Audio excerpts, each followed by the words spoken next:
My name is James Rowlands. In 2015, I teamed up with my friend Dan White to create the WNR podcast. Since then, we have been giving you everything that's happened on the WWE Network. Now, in 2018, not only are we live for the Big Four events and every NXT takeover, but we celebrate 20 years since the birth of the Attitude Era. Plus, every month we'll bring you 205 Live, collections, new content, W pay-per-views and latest news on the WWE Network. Until we've watched everything, we are with you, and we are the WNR.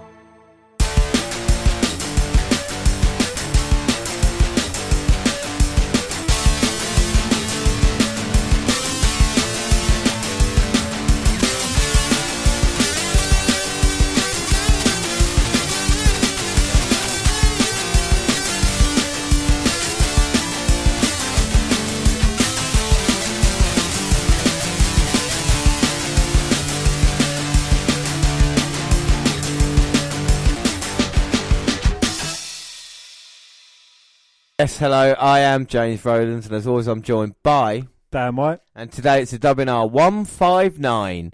It's the WWE versus WCW. Before we do anything, let's start with the alternate intro. And today, we've been doing kids shows, and I'm going to get help of the biggest kid I know, Dan White.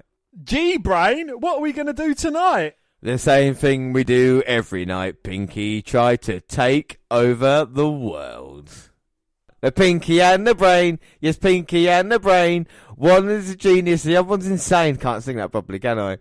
They're laboratory mice. Their genes have been spliced. The Dinky, the Pinky, and the Brain. They'll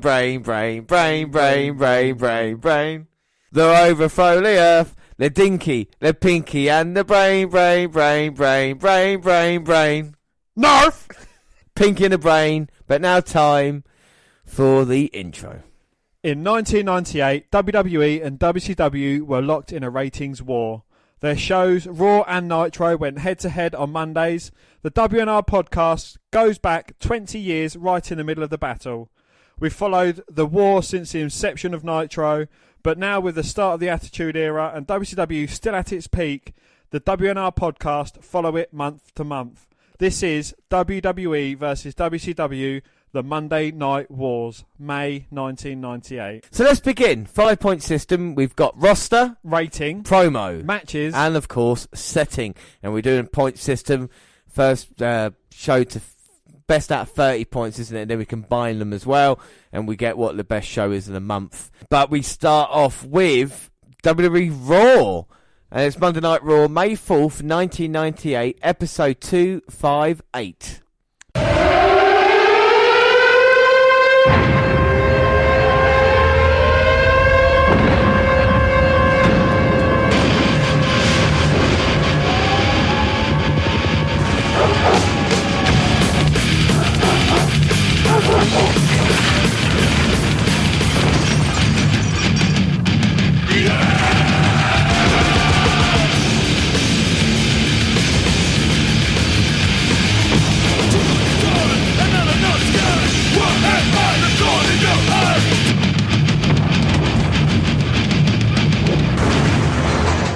Yes, we have the Attitude Scratch start, which we've not mentioned yet. Yeah, thing. I mean, I know they did change it, I think, Unforgiven, but we've not said it. And we get a promo to start, all about the Unforgiven fallout. And, of course, if anybody can't remember, the last time we were here, Unforgiven, it was Dude Love versus Steve Austin for the WWF title. And Austin hit McMahon, was it intentional or not, with the steel chair. And would Steve Austin be fired? McMahon said not at that time, but there's still doubts going into it. Well, we get the opening title, and then we get the fireworks. Yeah, fireworks. Well, this one's out of Richmond, Virginia. Guess what? Jim Ross thinks it's going to be a good show. Well, wait a minute. What's this? I was expecting Dude Love. Foley's out here in traditional Mick Foley garb. A red flannel shirt with the sleeves ripped off and the buttons undone. He comes out to Dude Love's music, though, holding his Dude Love uniform. Well, Foley says, cut this music. It makes me sick. Does anybody here know my name? Because to tell you the truth, I don't know who the hell I am anymore. At Unforgiven, I beat Stone Cold Steve Austin. Boo! No, I do not have the heavyweight title, but I came real. And for those of you who've never been on the receiving end of a Stone Cold ass kicking, let me tell you, it doesn't feel all that good. And if you were to ask Stone Cold Steve Austin how he felt the next day, well, he'll probably say he felt a whole hell of a lot better. So now, how do I get rewarded for my efforts at Unforgiven? By receiving a rematch? No. By being proclaimed the number one contender? No. You see, that honour went to Goldust. The last time I checked my resume, I was going head-to-head with the heavyweight champion of the world. The last time I checked the resume of Goldust, that panty-wearing pansy, he was wearing a black teddy in a women's negligee match. And now, the WWF has informed me that I am to wrestle Terry Funk in a no-holds-barred, Falls Count Anywhere match. And I guess I know what Vince McMahon must be thinking. Hey, let those two kill each other and I won't have to deal with them anymore. You see, I don't have all the answers, but I do know a few things. Number one, I'll be damned if I'm 13 years of hard work by sucking up to a lowlife like Vince McMahon. Hey! Number two, Two. I'll be damned if I'm going to let my wife and kids see me bumping and grinding with a couple of second-rate strippers on national television. And number three, I'll be damned if I perform in this stuff ever again. And he throws his Dude Love costume away. And then he says, what I like right now is to have Vince McMahon out here because I want some answers and I want them right now. Oh shit, he's Cactus Jack now. I don't remember Cactus wearing sneakers and sweatpants, but hey ho, I'm on board either way. Bang bang! Well, McMahon eventually comes out through the beaded curtain to a roaring disapproval from the crowd. Vince, I don't care what you do. If you bury it, you burn it, or you put it on yourself, but you will not make me dress like a horse's ass ever. Are you understood? Are we? A man says, you got guts enough to call me out here before you, me, the owner of the World Wrestling Federation? You got guts enough to call me out here before you and all these people? Who the hell do you think you are? So Cole says, that's the problem. I don't think he knows who he is. Shut up, Michael Cole. I mean, good point, I guess. And then McMahon, being the ultimate manipulator and even giving a massive pep talk to Mick Foley, says, let me tell you something. Sure, you hold a victory over Stone Cold Steve Austin at Unforgiven, but you didn't get the job done because Stone Cold Steve Austin is still the WWF champion. And the next night, sure, Goldust becomes the number one. You react, you bitch, you cry, you moan, just like all these other people would at their lost opportunity, because you see, they have to make excuses when they don't get that raise, they don't get that promotion, they have to make excuses. I would expect better from you. And then, you think I'm trying to punish you by booking you in a match with your best friend Terry Funk, a no-holds-barred match? That's not punishment, that's reward. And that's what it is, a reward, because I believe, like you, that you and I are a lot alike. I believe that you recognise that this as it truly is. You see, I take adversity and turn it into triumph. This match that you have with your best friend is opportunity, and that's what I give you. I give you better than anyone in the world. Opportunity. Don't you see? Can't you see the clear? Can't you clearly see the picture? Who have you been listening to? Because if you seize this moment, if you take your best friend out to this ring tonight, beat him, but you beat him an inch from his life, if you tear him limb from limb, if you reach into his chest, pull out his heart and hold it and the blood drips down all over you, then you would have made the kind of sacrifice that's necessary to be the number one contender. The kind of sacrifice that's necessary to beat Stone Cold Steve Austin. The kind of sacrifice that's necessary to be the World Wrestling Federation champion. I've got faith in you. I've got confidence in you because I believe deep down in that demented cranium you can do it.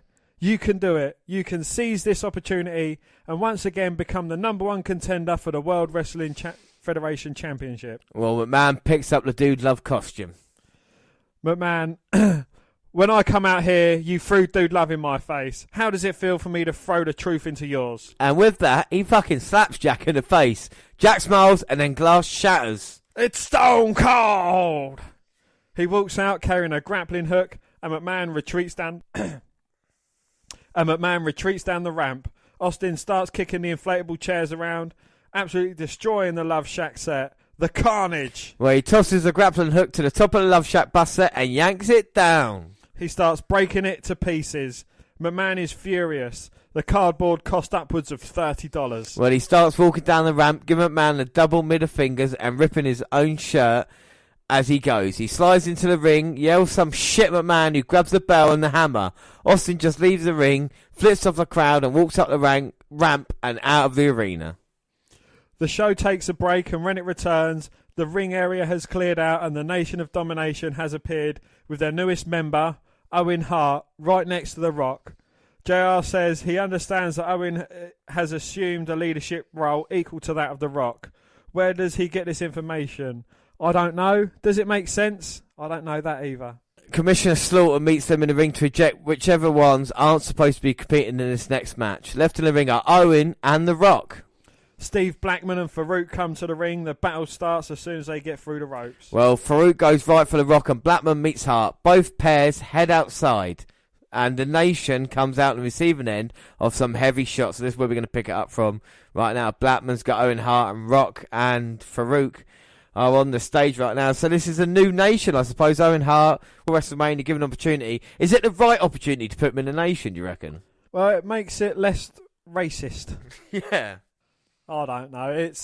If he's not doing much, then yes, it is the right move for him. Yeah, well, Rock now getting caught by Farouk, and he's going to finish it early. Dominator. Oh my God, he hits it. It's it. Turns the Rock over. 1, 2. Oh, but Owen Hart in to save his new teammate. No, Owen filling his midsection there, but Rock rakes Farouk's eyes. Of course, the Nation's leader, Rock, and of course the former one, Farouk, we yet to see them in one-on-one action. Steve Blackman gets tagged in now. He's working away at Owen Hart. Irish Whip reversal, though. Slides between Hart's legs, grabs the ankle very terribly and starts kicking away at the back of Owen's leg. Previously injured leg. Blackman's not been around. I mean, he's only just started, so he's still green as grass. That's why he's mostly in tag team matches. He was undefeated until, of course, Double J got the job done. And now Blackman working on the leg some more.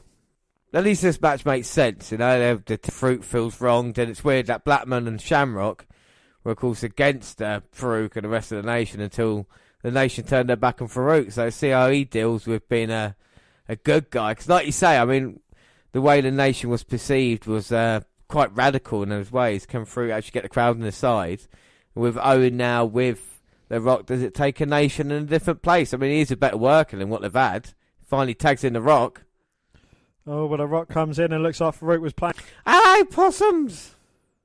And starts working away at The Rock. Oh, gets him up. Seated pile driver. And The Rock bounces halfway across the ring. Farouk goes for a cover. But again, Owen Hart with the save. And Owen's helped Rock out a couple of times in this. Might be a shrewd bit of business for the leader of the Nation. And then a Rock there. That's classic Rock we just saw. Jumping over Farouk, hitting the DDT. Now Rock working over. Oh, Owen Hart puts his boot up in the corner. Rock sends Farouk's head into it. And JR's right on commentary saying that The Rock is the future of the WWF. You know, one of the bright stars. No, I can't see it. Owen Hart with a second rope elbow drop. Goes for the cover. But for well, this is a difference. So we're going to look at the rosters as well. The kind of talent that there is in WCW and WWF. You know, Owen Hart's kind of won all the titles there is to win in the World Wrestling Federation, apart from the big one. You know, Farouk has been world champion for in WCW, but Blackman's not been near. Of course, The Rock's just working through. So it's interesting to see. It's not all these guys have kind of been there and done that, have they? You know, they're all working their way up. Smackdown on Farouk, saying, yeah, I got the tag in. Picks Farouk up, slams him down. Oh, looking for the people's elbow. And look how cocky he is. He's going to hit it. Kind of like a reverse nip up to his feet. With a cocky cover, putting a foot on the chest of Farouk, but he manages to kick out. Oh.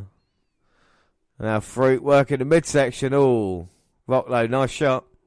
Nice uppercut. Now trying to Irish whip, but Farouk reverses. Oh. Spinebuster from Farouk, though. But now can he get across to tag Blackman in? Yeah, exactly. Can he he's finally got the separation. Now maybe his chance to get his breath back. A fresh Blackman in, and yeah, he tags him. Here comes Steve. And he takes down Owen Hart with a clothesline. Drop kick, Rock's in.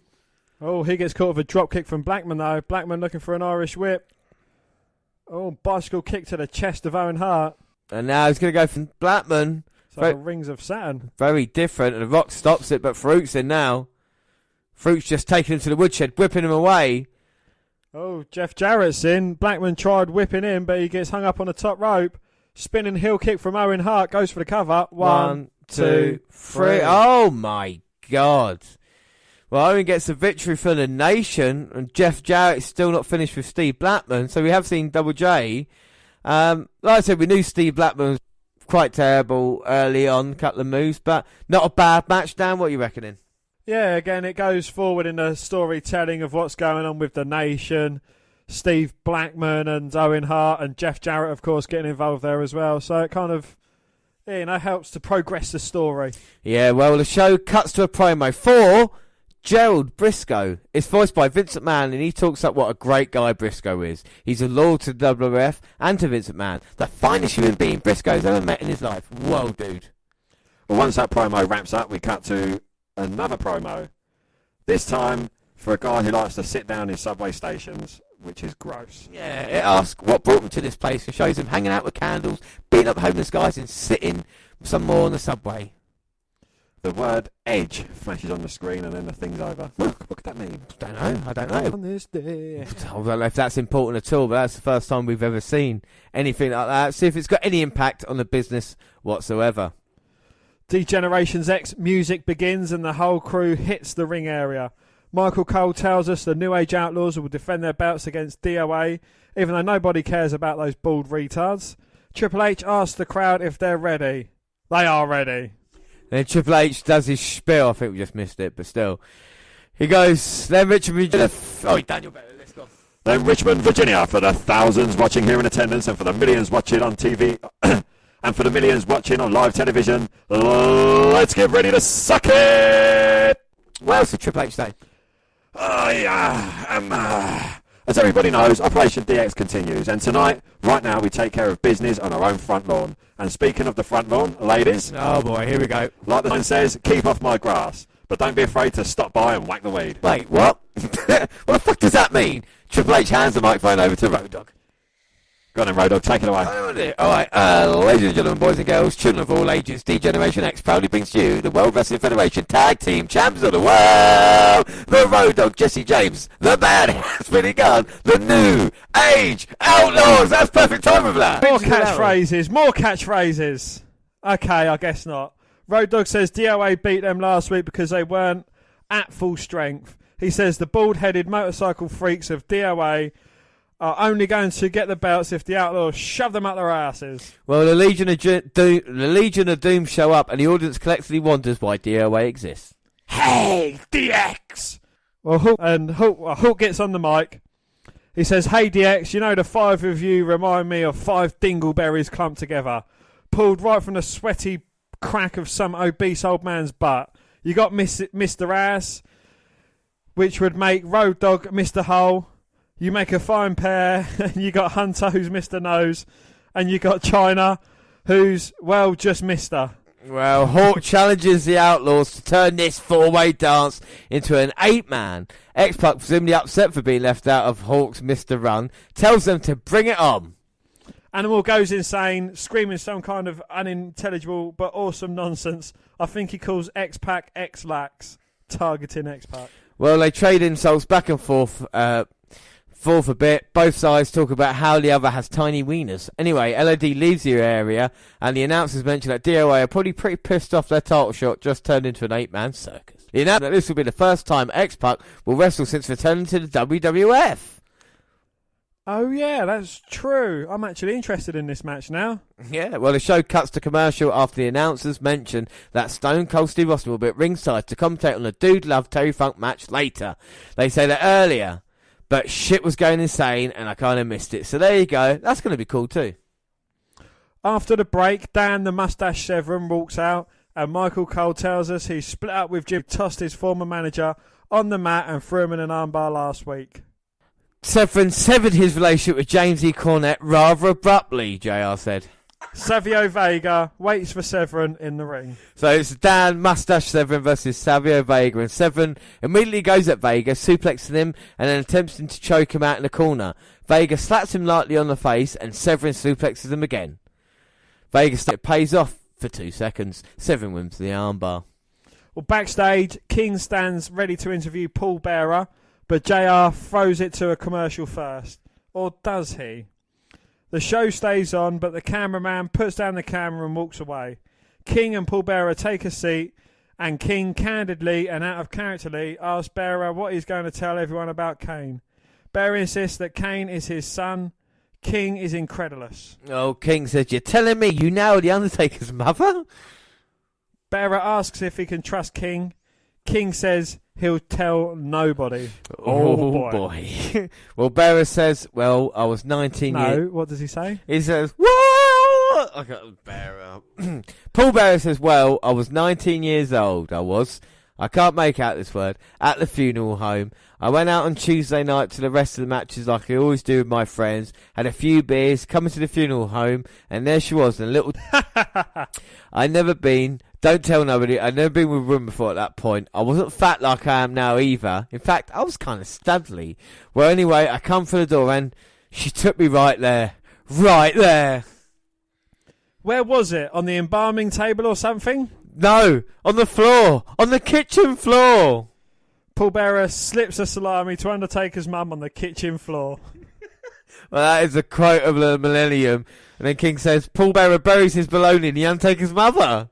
Oh, the hits just keep on coming. Well, Bearer says it's the gospel truth, and that just as he's finished, he heard baby Undertaker's feet pitter-pattering around. He stopped just in time, so Undertaker never saw it. Did Mrs. Undertaker name Undertaker? So Mrs. Undertaker. Anyway, the show goes to break for real, and when it returns, King apologises for being crass. Don't apologise, man. You were being real. Also, what was any worse than the tap beating woman? Apologise for that first. Well, Michael Cole plays some footage of Sable breaking for Mero and challenging him to a match in a week or two or something, I forget. And then the show cuts to an extended clip reel of her working out. I get what the point of this is, and I don't really have a problem with it, but it's ridiculously long. And so is the video clip. Mark Myro walks out, and then Tennessee Lee introduces Jeff Jarrett. That's right, it's JEFFJARRETT. Yeah, Jarrett gets to the ring and starts doing his Ric Flair strut, and then Steve Blackman runs into the ring and starts kicking him. Yeah, kick his ass! Referees attempt to hold Blackman back and fail until eventually they pull him off and then get him off Jarrett's throat and drag him out of there. The show goes to a break, and when it returns, they've cleared the area. So we've been spared of a Mero-Jarrett match. Thank God. Warzone, and King joins the commentary. DOA ride their bicycles to the ring. Legion of Doom follow, and JR wonders why DOA aren't even upset they've missed out on a title shot. I'll answer that. It's one of two things. They are smart and know they would never win, or they're retarded and don't even understand what's happened. Either way, it kind of fits with their character. The referee ejects Sonny from the area. Too trashy, I guess. Fucking hell. Well, D-Generation X walk out, China leading the way, carrying Triple H's belt. New Age Outlaws ride mopeds to the ring, and it's a 10,000 ways entrance. King says he's glad Sonny left because he took a Viagra and it got caught in his throat, and now he's got a stiff neck. Yay! The ref ejects China, so how long will it take for her to find Sonny backstage and squeeze the life out of her? Wait, what? X-Pac says China is wrestling, not him. What the fuck? He leaves the area. Well, it is DOA, Skull and 8-Ball, and the Legion of Doom, Hawk and Animal, versus DX, Triple H, China, Road Dogg, Jesse Badass, Billy Gunn. China's going to get involved. Yeah, she's ready for action. Whoa, Animal with a side headlock on Road Dogg. So we start things off here.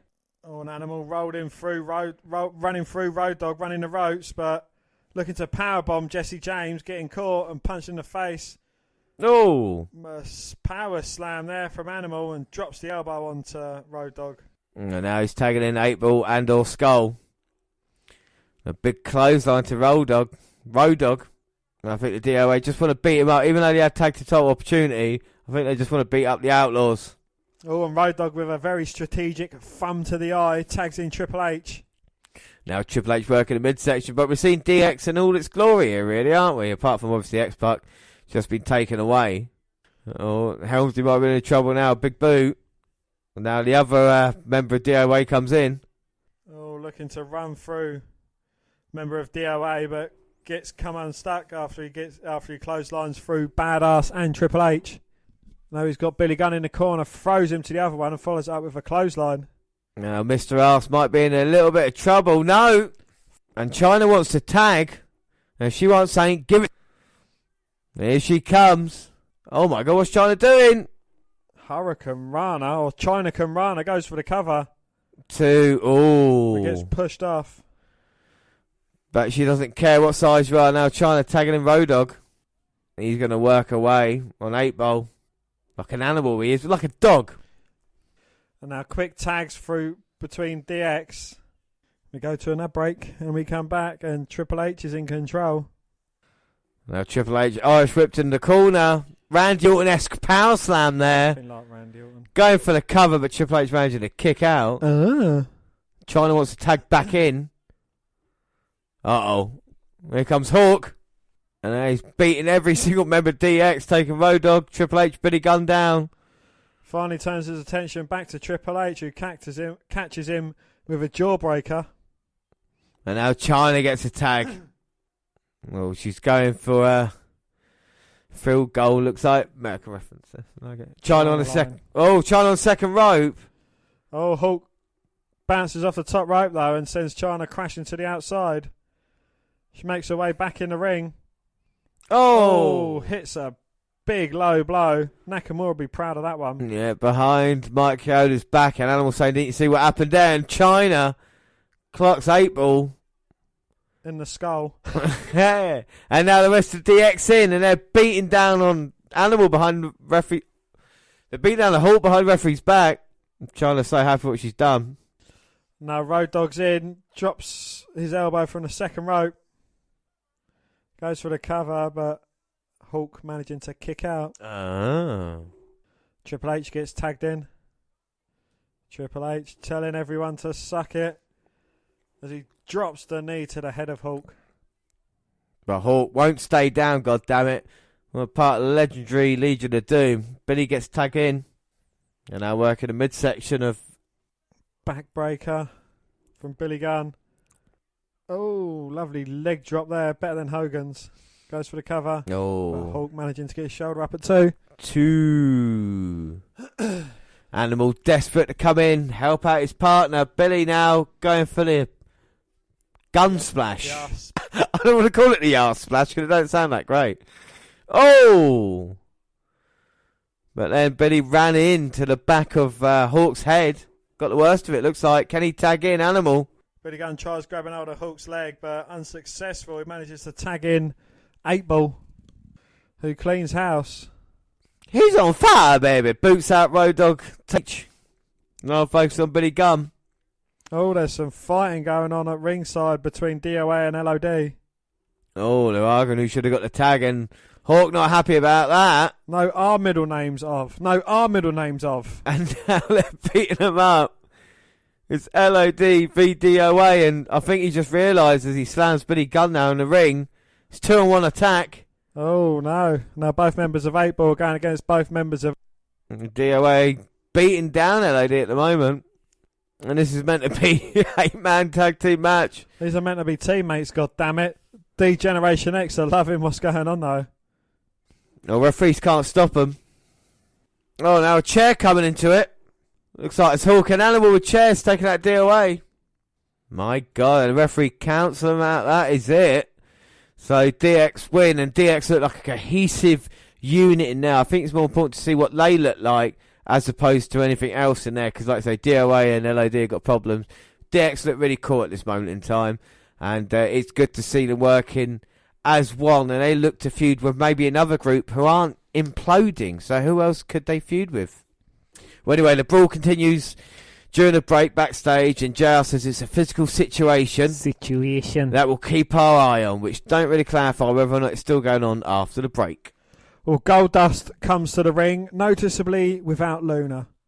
Once he gets into the ring, the lights go out and Kane's music begins. He enters with Paul Bearer, who screams about his paternity to the camera. Once Kane's fireworks go off, Goldust attacks. So it's Goldust versus Kane, who's with Paul Bearer. And Kane shows no pain and returns fire as Kane tosses him around. JR wonders if Goldust is being punished for his loss against Stone Cold Steve Austin by having to face Kane. Well, it sure looks that way.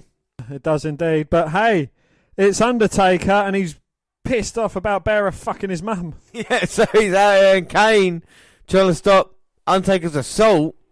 Well, maybe you shouldn't have fucked his mum, Bearer, eh? It's your own fault. Well, Kane tries to pull the Undertaker off Bearer, but Undertaker ignores him, still focuses on Bearer. Once it becomes clear that Kane is more of a problem, he slams Kane from the Inferno match into the steel steps and then punches him up the ramp. They get some shots in on each other, officials attempting to pull them apart, and then the Undertaker hits one of them. Kane leaves and the Undertaker punches Commissioner S. Laughter. Undertaker follows Kane backstage, and I guess this match ain't a match anymore. No, and Paul Bearer curses the Undertaker. Oh yeah, at some point King has taken Michael Cole's place at the announce table. I just noticed that, probably should have mentioned it earlier. Yeah, it happened during Warzone. The show runs a promo recounting Mick Foley's friendship with Terry Funk and his admiration of Funk as a child. It discusses Foley and Funk's death matches in Japan which cemented their bond, which makes you wonder, if they become such great pals in a death match, how come they have a regular one?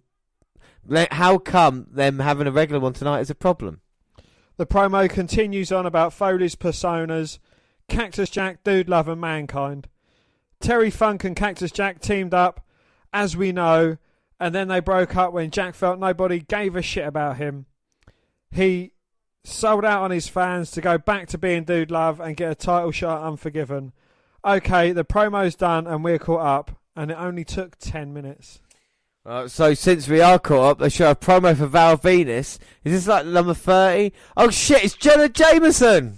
Nice. Not that I would know who that is or anything really. Once that wraps, the WWF World Heavyweight Champion Stone Cold Steve Austin takes the ring to soak in some applause before he takes his seat at the announcer's table. He walks over, sees a beer guy, grabs his bucket and takes it over to the table. Good thinking. He chugs one of them. JR, only in moderation, folks. Only in moderation. And then he is that he ain't sharing today. Both announcers sheepishly say how glad they are that Austin is here. Terry Funk makes his entrance. Mick Foley enters as Mick Foley. No music plays or anything. The announcers notice something. There's no referee. Seems a bit of an oversight, but then Howard Finkel gets on the PA, announces a special referee, Hall of Famer, Pat Patterson. What the flips? And Austin wonders if JR's behind it, which is kind of funny. It is the main event. It's Terry Funk versus Mick Foley. With special guest referee, Hall of Famer, Pat Patterson. So see how this match goes. Should be good. Of course, Terry Funk, not only a year ago, was ECW World Champion. Going against his good pal Mick Foley. See how hardcore this will be. This is an anything goes match, isn't it? Yep, no disqualification. Vince McMahon wants Foley to rip the heart out of Terry Funk here tonight and hold it above his head as it bleeds down. Will we see it that extreme? I don't know. They're both brought to the outside now. So we've seen 4 faces of Foley now. We have, yeah. We've seen, obviously, Dude Love and Cactus Jack, Mankind, and now Mick himself. And he's got Terry Funk on the outside. He's trying to get the barricade free. Unprotected chair shot by Terry Funk. And another one on Mick Foley. Oh, Jesus Christ. Plants him straight over the noggin with that chair, then throws it at him as Mick Foley's prone and on the ground. If you wanted it to be hardcore, after those 4 shots, Foley might be out, and now Funk's slapping him around the face. He's still got noticeable bruising round his hips. I know. Oh, but he gets hit by a low blow there. That's from the dumpster match. Of course, Foley and Funk teaming up together. Uh-oh. Is Foley busted open? I think he is. He just saw the blood in his hand and Funk. Trying to throw a chair into the ring, but it bounces off the ring ropes and back to the outside. You would say middle-aged and crazy, and now Foley's got the chair. Gives Funk a chair shot of his own. And Funk's like, what the fuck have you just done? Why would you do that? And now Foley successfully throws a chair into the ring, clotheslines Funk, who responds with a couple of punches. Well, Terry doesn't care now. Foley's face on the announce table, and Austin watching this. Will Mick Foley be the next #1 contender? It could be Terry Funk if he gets a victory in this one. He deserves it. Foley into the barricade. Austin saying he doesn't care who there is. He's going to kick that damn ass. Funk Irish whipping Foley. Oh, but Foley with a swinging neck breaker to Funk. Hey-ya, hey-ya, hey-ya. And you can see in the I think hairline of Foley where he's busted open. Funk rolls to the wafer-thin mats around the ring. How thin are those? Well, seeing them up close and personally, they are mere millimetres thick. And Foley going on the attack on the outside. Austin saying his headset doesn't work, so you take King's. Of course. And King's like, watch my hair. Oh, and the false count anywhere. Foley going for cover, but Funk kicking out. Ah. Austin trying to talk, the mic not really working. JR saying they can't hear you. And during this, the match is going on. Austin thinks it's King. Starts beating up Jerry the King Lawler. And he's saying to Joe, you did this? Well, if it goes, as Austin's on commentary. Oh my God. Funk sends Foley and he goes headfirst into the stairs. Foley is busted wide open. But that doesn't stop Funk, who throws a chair at the back of Foley. Well, if he does this to his friends, what would he do to his enemies? You've got to ask yourself. That concrete's exposed now. Foley slurred on the stairs. Funk swings at Patterson. Oh, runs towards Foley, who sticks his foot up and catches Funk in the face. And now Foley's going to go for the power driver on Funk. Oh, no. Backdrop to Foley instead. And that is cold, hard concrete against a human's back. I know it is Mick Foley, but still, you'll think about the punishment. Austin's still annoyed and King's gone now. I'm not surprised. Oh! Looking to throw Foley over the barricade, but ends up throwing him through it instead. And now the fans mobbing Mick. Well, Security's got his job in its hands as they're fighting their way through now. The fans aren't as civilised as they are nowadays. No. Oh, Funk. Austin's having a beer and enjoying the action. Funk sent into the wall there, right near the refreshment stand. There goes the attendant. He's got the vendor. Oh, suplexes him. Why? Is Funk beating up a different vendor? Yeah, and now Funk's got a trash can. Oh, bounces it off of Mick Foley's head. Oh, it's another guy down. This is crazy, and now the vendor back up. Well, he was until he got hit by Funk's boot. And the fans helping Funk climb. Looks very precarious position there. And we're in this old... What the funk is that old fart doing? The kid's got to move. The kid's got to move. He's going to get hurt in a minute. What's Funk doing? That is probably the most terrible version of a shooting star... of a moonsault. That is probably the worst version of a moonsault I've seen. But it was effective nonetheless, and he's taken out not only Mick Foley, but a couple of the vendors and a referee as well. I'm sorry, but he is the same age as Vince McMahon, maybe older, and he's trying to attempt a moonsault off there. And like I said, taking out referees and vendors there. That is... He's dislocated his shoulder. You talk about hardcore. And Foley up. He's had enough like damn popcorn. Oh, he's got him up on the table now. Funk is in a lot of trouble. He's not, is he? No! Oh!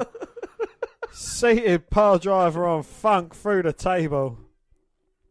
My God. Well, one of these things we said about Raw these past couple of months is that the matches haven't been great. But they are getting better in this one. This is a definite improvement. This is crazy. I don't know which way he's going to go. And Funk can hardly move, and Foley's taking him underneath the bleachers. Yeah. Well, I don't know if it's the safest place here. Austin wants the cameraman to get in there. They've disappeared from sight. Cameraman unable to get back there. And the team ever would be JR, Stone Cold Steve Austin. Just imagine it. Austin was just a commentator. Oh, we've seen what happened during the break. Throwing Funk across the table. Throwing a trash can at it. Goes for the cover. 2. Oh, but Funk still managed to get the shoulder up at 2. 2, and we're still backstage. And Foley's beating up his mentor, Terry Funk. Funk's fighting back, and now they're just slapping each other and hitting each other. He still might have a dislocated arm for what happened, and now they're opening up, coming through. And now they're near the big carrier cases. Oh, A lava lamp. I think Foley just hit Funk looking away back. And into the ramp. Oh no, Foley's got Funk. Oh! Hit him with a DDT. On the steel ramp. Funk's out of it. 1, 2. Oh! Funk managing to kick out. Ah. God knows how he's done that. Austin's got another beer on the go. 53 years old Terry Funk is at this point in time, and he's still wrestling to this day. Fair play to him. And Foley now have got Funk in the ring. So he's 73 now then. Yeah. Fucking hell. Foley's got wet trousers. Well, Joe makes a good point. It's all about McMahon's motivation early in the night, isn't it? Get Foley to take that next level. Funk's in trouble. Oh, eliminates them both from the Royal Rumble. Cactus clothesline there. And now they're near the announce table. Foley lands on his feet. They're going to spill all the beers now. And Funk's now on the announce table. Foley's not finished. It's all empty beers that Austin's moving. Foley's got a steel chair. Funk's laying prone on the announce table. Oh, drops the chair onto the back of Funk. He's done at Austin. Bang, bang. That's good into Austin as well. Foley talking shit, Austin. You ain't got the job done here against Terry Funk yet. Oh! Went for the cover, but Funk showing his toughness and kicking out. Ah. Wow. JR said he's not seen a more physical matchup on Raw. It's been pretty hardcore. It has. Double underhook DDT from Foley, though. Hits Funk. 1, 2. Jesus Christ, Funk managing to kick out. Even Austin saying that. He's like, goddamn kid. And now Foley, what's he got planned? Not a power driver. Oh! Seated power driver onto the steel chair. That has got to be it. Going for the cover. 1, 2, 3. And that finally finished Funk off. Wow, but what a hardcore... You talk about hardcore matches. That's 2 hardcore legends there, Dan. What do you think? Most definitely, and that was one of the best matches I've seen in a long while on these flashback Raws. And Foley's still not finished. And he's slamming Funk's head into the chair. Come on now, Foley. Leave him the Funk alone. Austin thinks that's bullshit. Do something about it, Austin. You're no fan of Funk's, but you know what to do. And he's still got the beer in his hand. Oh! Throws the beer in Foley's face. And Foley thinks it's Austin, but puts some Admiral Claw in on Patterson. Austin tells him, it's me, you stupid son bitch. Foley's like, God damn. Patterson got out quickly from the mandible claw. And Austin and Foley's at on. Well, yeah, Patterson is up with a chair. Oh, no. Oh! Patterson gets stunned and Foley gets out of dodge. Well, Stone Cold with a stunner and the crowd going absolutely mental. And is Foley the number 1 contender now? You got to ask yourself. That's a clip you see a lot of times for Stone Cold as well. My God, and what an episode of Raw that is, isn't it? And we've had some shocking news. As like Paul Bearer shagged the Undertaker's mum. Oh, what is this? Vince McMahon coming out with the dudettes. Music's playing and he's got the Dude Love costume. Oh, and Austin saying, God damn. They're hugging it out. McMahon has got the monster in Foley that he wants. You talk about conspiracies. I think we just seen one here. And Austin thinks he's number 1. He says, yes, you are the number 1 contender. And look at my man dancing away. Doing the knees. Doing the Tony. Wow, my God. What have we seen here? McMahon and Foley going to challenge Austin. I think Vince McMahon's just been noshed off by one of them dudettes. Yeah, and Foley now checking the back of his head. And he takes one of the dudettes off, and that is it for Monday Night Raw. So what do you thought of that episode, Dan? It's certainly been entertaining. I think it's delivered everything, hasn't it? So it is Monday Night Raw. It's the next episode of Monday Night Raw, seeing how excited we are. We move on to Raw 259, May 11th, 1998. and the promo starts recapping last week's main event, and McMahon is the ultimate manipulator. This week's show opens with Jim Ross yelling about D-Generation X's latest assault on the WCW offices in Atlanta. WCW, like the pansies they are, called 911 on DX. We've got footage coming up. Also, we're in Baltimore. Wow. And Vince McMahon makes his way to the ring, and fans treat him to some booze. Our announcers JR and Michael Cole say rumours were spreading backstage before the show about the blockbuster announcement JR is going to make tonight. It involved the WWF World Heavyweight Champion, Stone Cold Steve Austin. Well, McMahon says the moment that Stone Cold Steve Austin comes through the locker room door, he'll be notified that he must tonight in a tag team action in this ring live. But right now, I would like to take this opportunity to introduce you to a man who unquestionably is willing to make sacrifices that once again he has been named #1 contender. Ladies and gentlemen, Dude Love. But this is not Dude Love, though. Well, he's wearing a suit and tie. He's still got his tracksuit bottoms and trainers on, though. But he's got might be Financial Times, whatever it is in his hand there. His hair's been jazzed up a little bit, a shave. He has indeed, yes. And Dude Love goes on to say, Mr McMahon, last week on this very programme, I seemed somewhat confused as to what my identity truly was. I am proud to say, only 1 week later, I know exactly who I am. I'm a well-educated man. I'm a speaker of 4 different languages. I am a reader of Greek tragedy and a student on American history. I'm a lover of women. I'm a leader of man. And I am a surprisingly good dancer for a big man.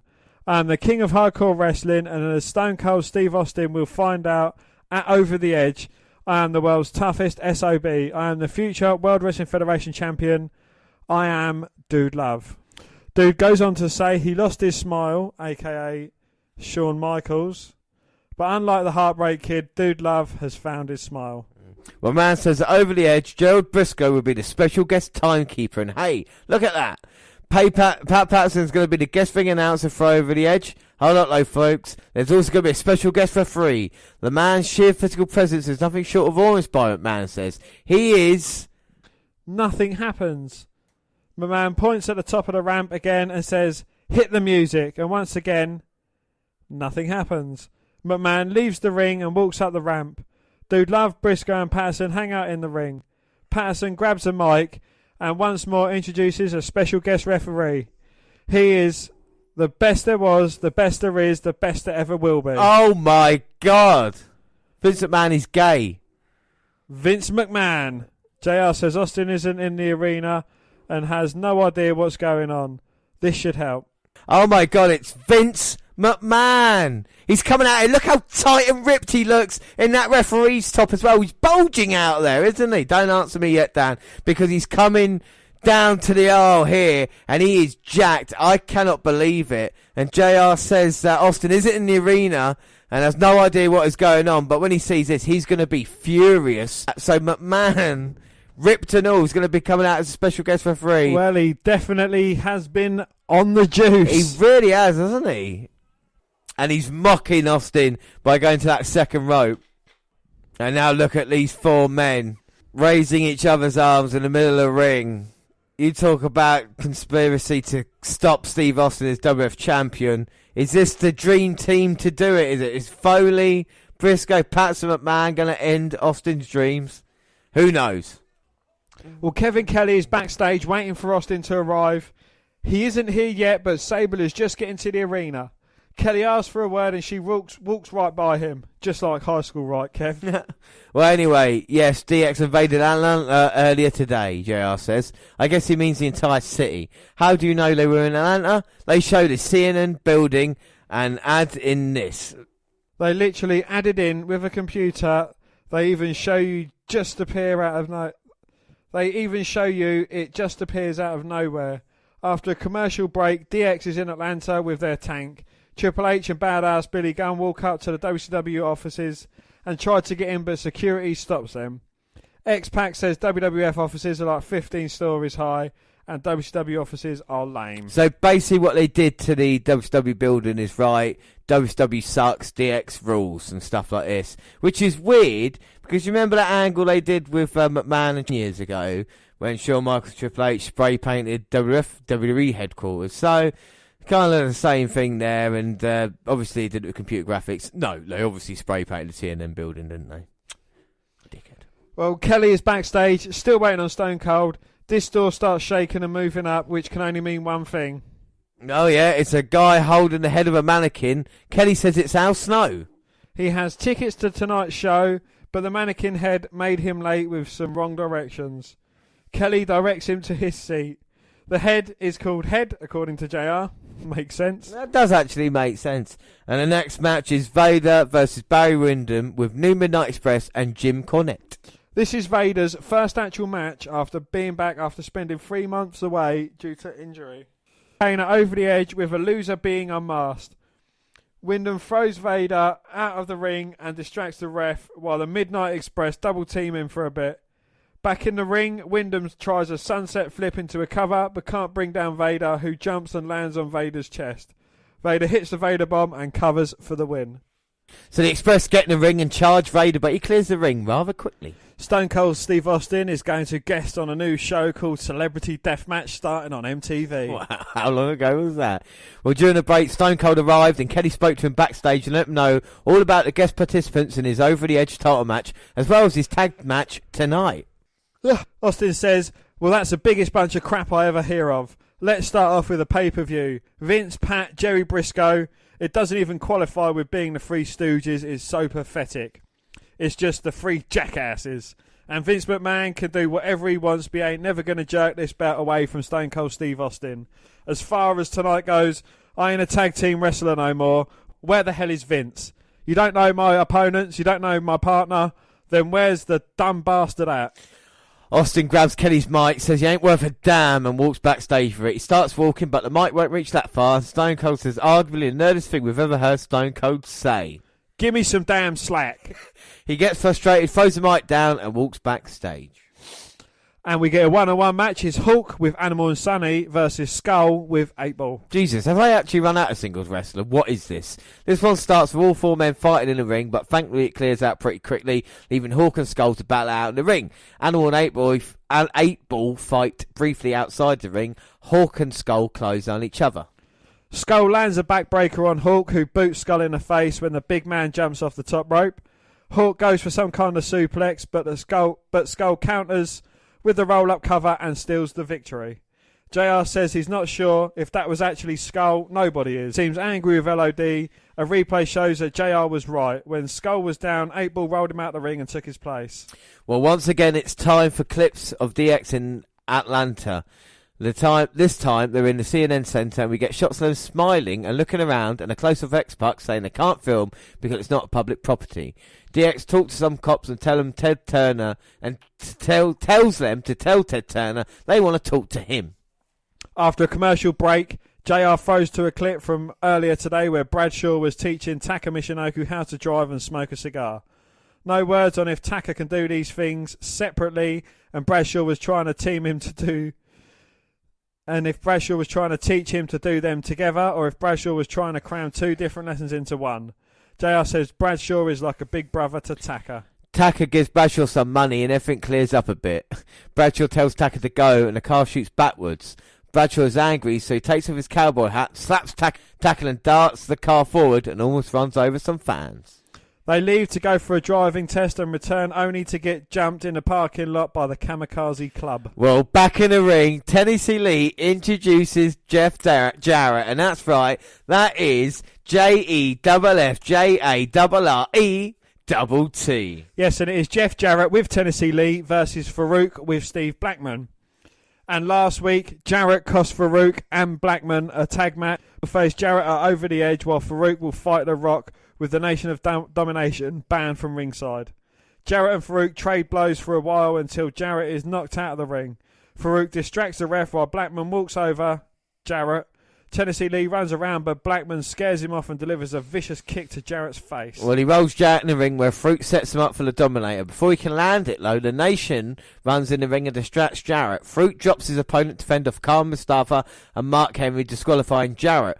Blackman gets in the ring to help, and all four men fight. Jarrett sneaks up and with Blackman and with a pair of fucking nunchucks for reals. He hits Blackman twice in the back and then chokes him with them where Karma and Henry team up on Farouk. After a break, Stone Cold Steve Austin makes his way to the ring and he does not look happy. Goddamn kid, and over the edge. Mr Man said, Jesus Christ, I was hurt. What? Stone Cold says that over the edge, Vince McMahon might have stacked the cards against Cars. What a twat this guy is. Yeah, he stacked Cars against him, did he? Over the edge, Vince McMahon might stack the cards against Stone Cold Steve Austin by having a little timekeeper, ring announcer, and himself a special guest referee, but I really don't give a rat's ass about that. I ain't going to come out here and cry and complain because it really don't bother me. One, I know you hate my guts, and that doesn't bother me because you either like me or you can't stand me, and I feel the same way about you. You want to bring me out here tonight, put me in a tag match, and not tell me who my opponents are? Don't tell me who my partner is? The least you could do is bring your little yellow carcass out here and bring me just a little bit of information. I think you owe that to me. If you're any kind of a man whatsoever, you'll come right here in the middle of this ring and tell me exactly what we're doing tonight. Well, McMahon pops up on a Titantron and says that they're having a board of directors meeting tonight. Briscoe and Patterson say they haven't talked about his partners or his opponents. McMahon says this is all they can do to help Austin. Austin says they can cover their eyes, ears and mouths, but ain't going to cover their asses. And that's where Austin is going to stick his title belt after he defends it. Well, Warzone starts and Jerry the King Lawler places Cole at the announcer's table. Sable walks to the ring and calls out Mark Mero. JR asks King if he thinks Mero will really get physical with Sable, and King says he'll get physical with her. He also says he took some Viagra, which is a weird thing to say to JR. Sable gets a mic and says she didn't think Mero would like it to get this far, but if he's really willing to fight her, she'll give it her best. Women everywhere weep as soon as she says that Mero lifts her up on his shoulders for a TKO. Yeah, but Mero, like a true gentleman, put Sable down and said he could have murdered her right there. Chris Benoit. But he didn't. Mero, he said only if he had a child. No, but he didn't. Mero, if she apologises trying to ruin his career, Sable says, here's his apology. Not only does Sable kick Mero in the balls, but she lifts him up and Sable bombs him. Oh my fucking God. Let's just watch it. Right in the fucking tallywhacker. That's going to leave a mark, Mero. No, she can't Sable bomb him, surely. Don't call me Shirley, but it looks like she's picking Mark Tardis up for a powerbomb. Oh my God, Mero, now we're going to get right down into the canvas, and Sable and the fans celebrate. And this is terrible now. This is brilliant now for Sable, but what's this mean?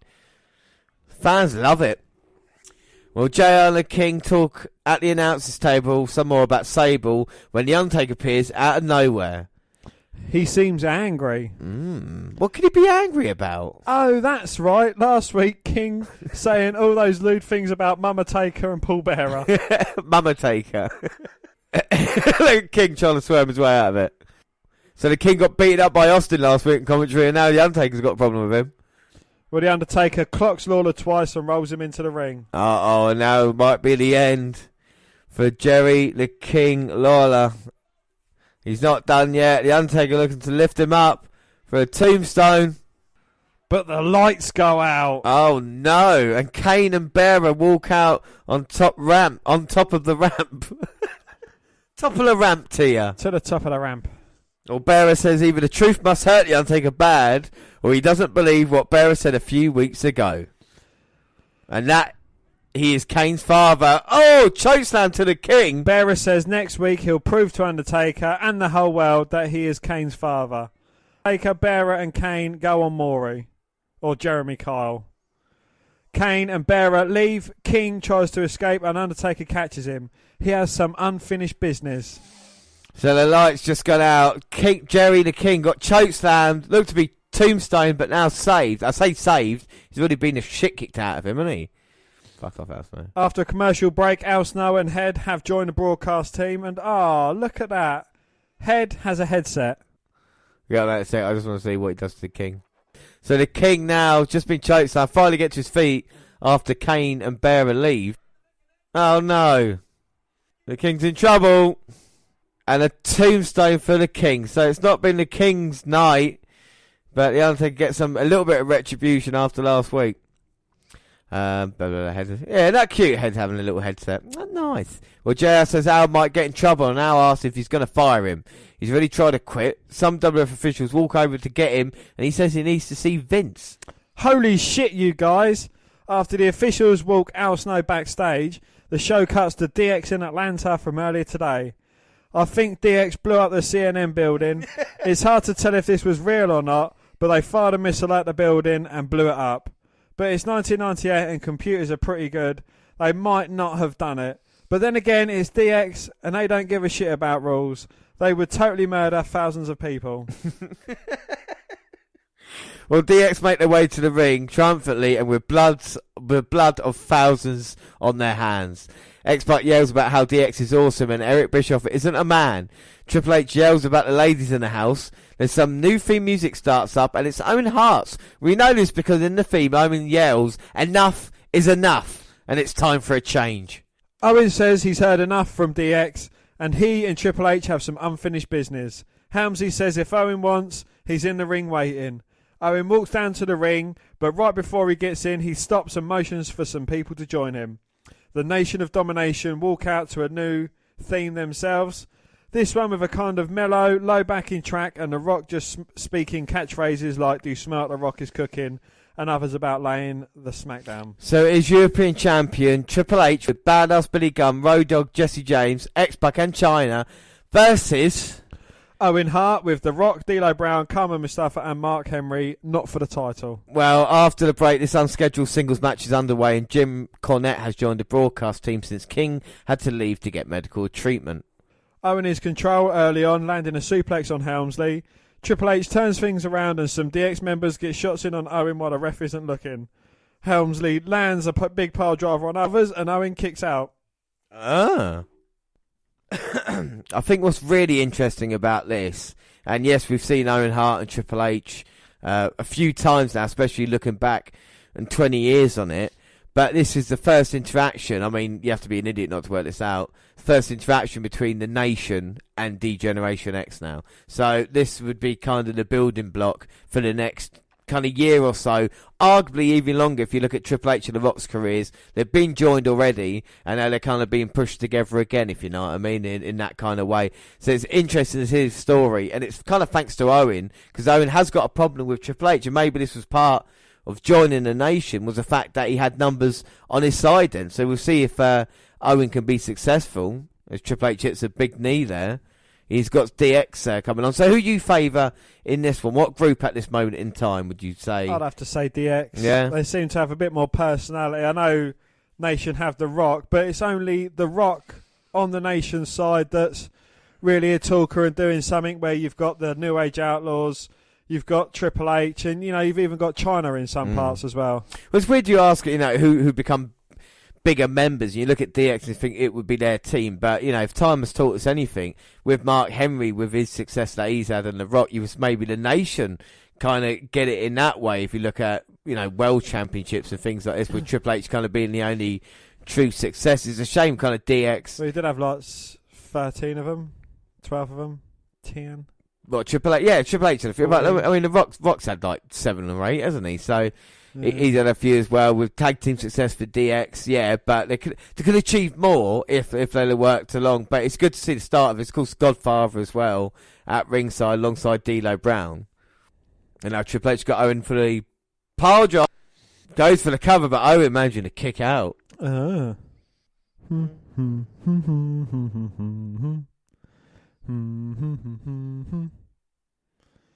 Owen plants Triple H with a DDT, and the Nation are looking on, smirking.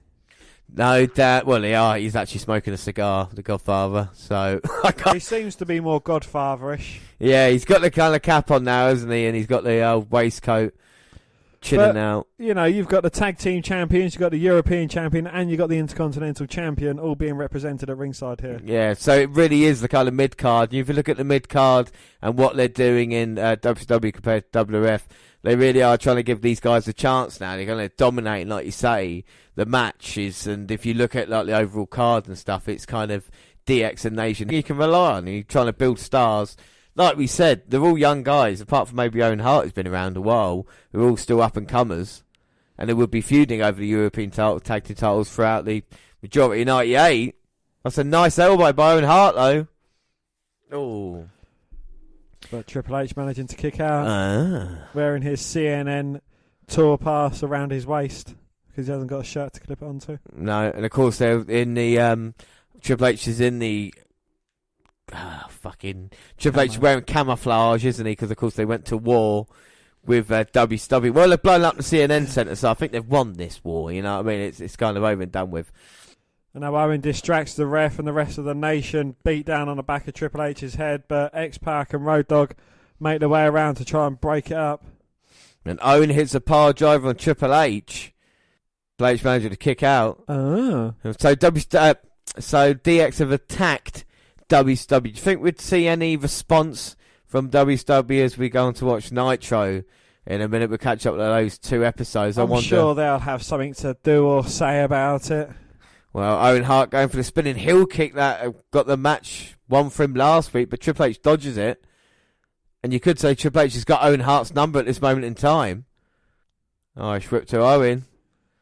Owen ducks. Oh, catch a Triple H with an enziguri though. Well, Owen celebrating a bit too soon. He's saying, that's it. I did it. And all the way to the top and Triple H is up though. Crutches Owen on the top. And Owen fighting Triple H off. Headbutt. And he's biting his ear. Oh, wow. Much like Owen did to Shamrock a few weeks ago. Well, I think it's good that he's biting his ear, not his nose, because otherwise there'll be unbearable damage there. Owen off the top, and China sweeping his legs, crutching him on the top. And now China's got a chair, but this might start something at ringside. And all the nation members are backing off from China, who's wielding a chair, and some officials come in to try and break it up. Well, is this fight going to start? China's got in the ring now. And so's the rest of DX, and Owen's stuck here. And that was nice, wasn't it? Clothesline out of the ring, out of harm's way, with the rest of the nation. So I think there's underlying tensions between the nation and DX. I don't think this one's over.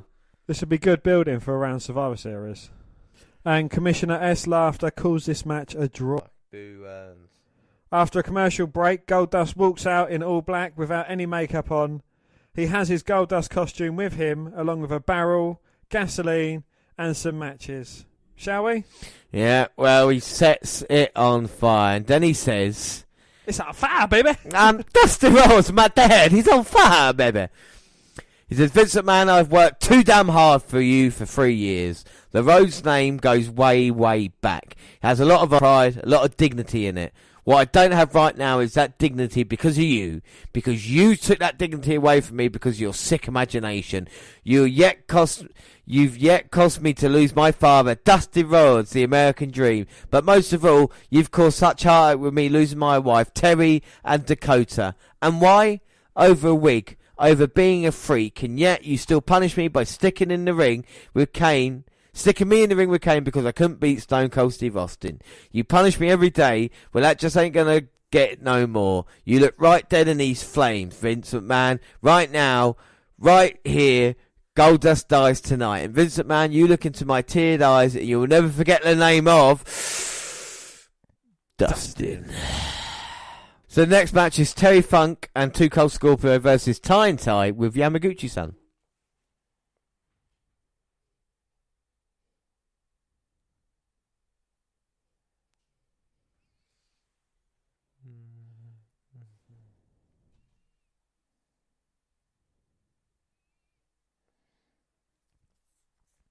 So I don't think we know any of the wrestlers' names yet, but their manager says about Americans sucking for a bit, and as you never know where Kanto will come from, As he says that, they pop out from under the ring, and Attack the Funk Brothers, not their actual tag name. It's a 3-on-2 tag match, yet Kai and Tai get to be all in the ring at once, apparently. Well, 2 beat on Scorpio. Funk beats on dude named Togo outside the ring. They keep on teaming up on Scorpio. In the ring, these guys are like 4 feet tall and just starts beating the life out of them. He power bombs one. Scorpio goes for a moonsault, but the Kai and Tai member rolls away before he hits it. They land a pretty cool triple dropkick on him. Funk comes in the ring and takes on all 3 at once. He fends them off for a bit, but they finally overwhelm him. Taka Michinoku and Bradshaw run out, attack Kai and Tai, and get Funk and Scorpio disqualified. Bradshaw whips them with an insanely thick rope, and Kai and Tai flee through the crowd. Well, backstage, Vince is talking to someone we can't see, telling the mystery person Austin has never had a physical presence like him or her as a tag team partner. After the break, Al Snow is trying to get into the arena, but he seems to have lost his ticket and he gets tossed again. The Nation make their way to the ring. Rock says, finally, the fire between Stone Cold and The Rock reignites. He says unless Stone Cold's partner is Godzilla, he doesn't stand a chance. Well, Stone Cold makes his way to the ring. Once he's in the ring, McMahon gets on the microphone to announce that Austin's partner is Vince McMahon. What? What? No! What? No. What? No! So it is The Rock and Dino Brown with Carmen Mustafa, Mark Henry and Owen Hart versus Stone Cold Steve Austin and Vince McMahon. But at least they've got Gerald Briscoe and Pat Patterson in their corner. So Austin cannot believe he's got Vince McMahon and he's coming out wearing the referee's costume as well. Referee's costume? Referee's t-shirt. And The Rock tries to attack early. But Austin sees him coming. He dodged it. He's like pissed on fire. Sign in the crowd, I'm taping Nitro, but it's Rock and Austin right now. Rock dodges a clothesline. Tries to roll up Austin. Austin pushes him off. Looking for that stunner quickly, and The Rock scarpers out the ring. D'Lo comes in from behind. When he gets clothesline for his trouble. Austin throws D'Lo out the ring. And now he's got Patterson and Briscoe. Oh, gives them a meeting of the minds. Chases The Rock up the ramp. Oh. Clotheslines him down. Well, The Rock thought he was leaving. Austin said he'll just kick anybody's ass. He's got a fight with his hands over the edge, but tonight he's got the Nation to worry about. Sure, he's got Vince McMahon as a tag team partner. Yeah, that's fine. I forgot about that. Thrown into the apron. And Austin hangs The Rock up, throat first over barricade. Rock turned around right at the right moment, didn't he? You probably saw it on a big screen. And Austin's got Rock. Oh. Flexes them in, goes for the cover, but the Intercontinental Champion managing to kick out. McMahon not happy about this. Tags in D'Lo. Everything's going to be fine. D'Lo's in now. He takes out Stone Cold. Irish whip. Austin dodges one. Now Lufez Prez. Right hands! Calm down, JR. It'll be fine. D'Lo into the turnbuckle. Now Irish whip. It's reverse slow. Oh. D'Lo throws Austin over the opposite rope. Patterson gets a kick in. Now it's The Rock's turn. He hangs up Austin on barricade while Mark Henry distracts him. Turnabout's fair play. Austin was doing that to The Rock. Austin was doing that to The Rock, wasn't he? So, it's all fair. Now Rock throws Austin in. So even The Rock's not a true main eventer right now. We're still getting involved in kind of matches, like with Stone Cold Steve Austin stuff that's been involved in the main event of Raw. It's obviously got high hopes at that stage. But it's the type of timing that they could do, couldn't it? They could take the time with The Rock. They didn't have to thrust him straight into the main event picture. They could just take their time, put him in certain situations with Austin. Unfortunately, now Austin's got Rock on the outside. He tagged himself in, and Austin taking himself out on those stairs. Rock taking the fight to him. And even Austin's journey in itself, it's still a 2-year journey to get to where he was at WrestleMania 14. We had the King of the Ring that he had, the Royal Rumble win in 97, of course, the feud with Brett, and everything like that, all building to a path. It's exactly the same with The Rock. He's fighting with greatness, but he's just not there yet. Would he make it at the end of 1998? Goes for the cover, and Austin managed to kick out. And look at my man, he's smirking, Dan.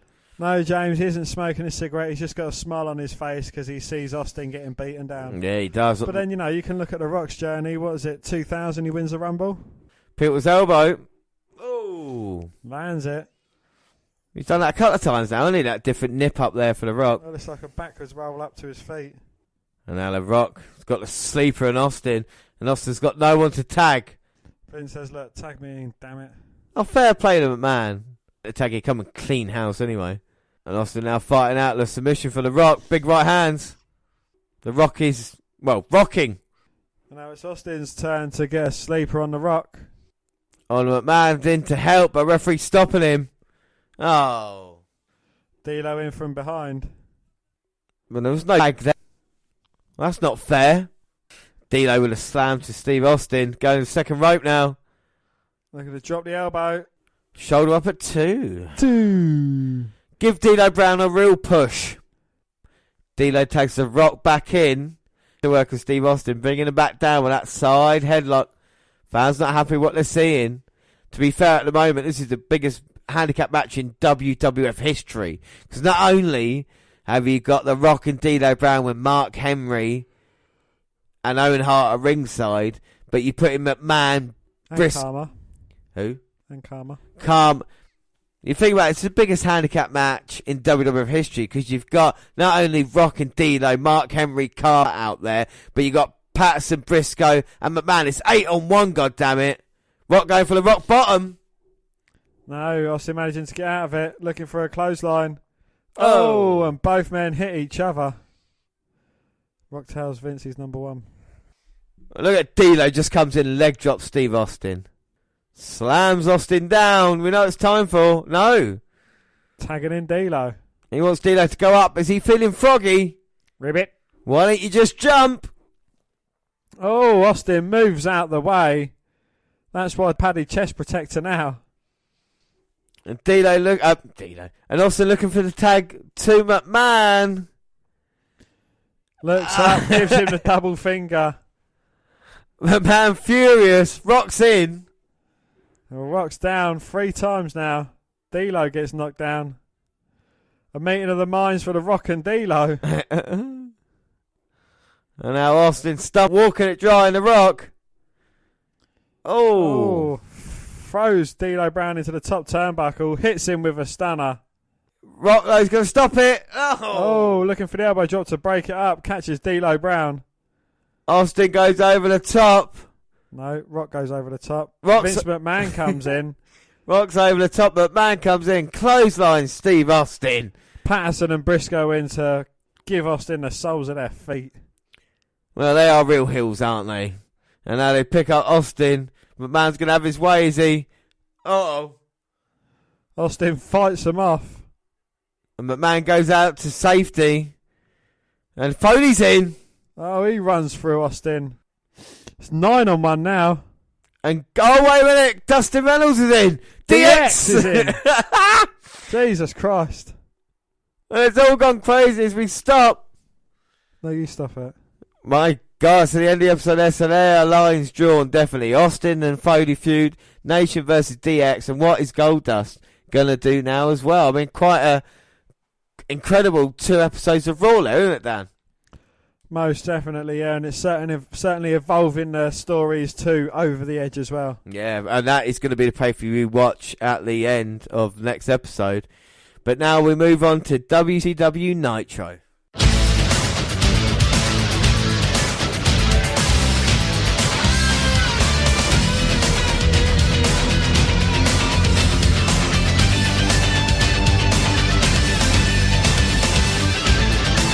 So we do start WCW Monday Nitro. We come over to WCW and see what they do here. It's Nitro episode 138. It's May the 4th be with you. And we get video start from Nitro last week, introducing Colin, the fucking moron, to the Wolfpack.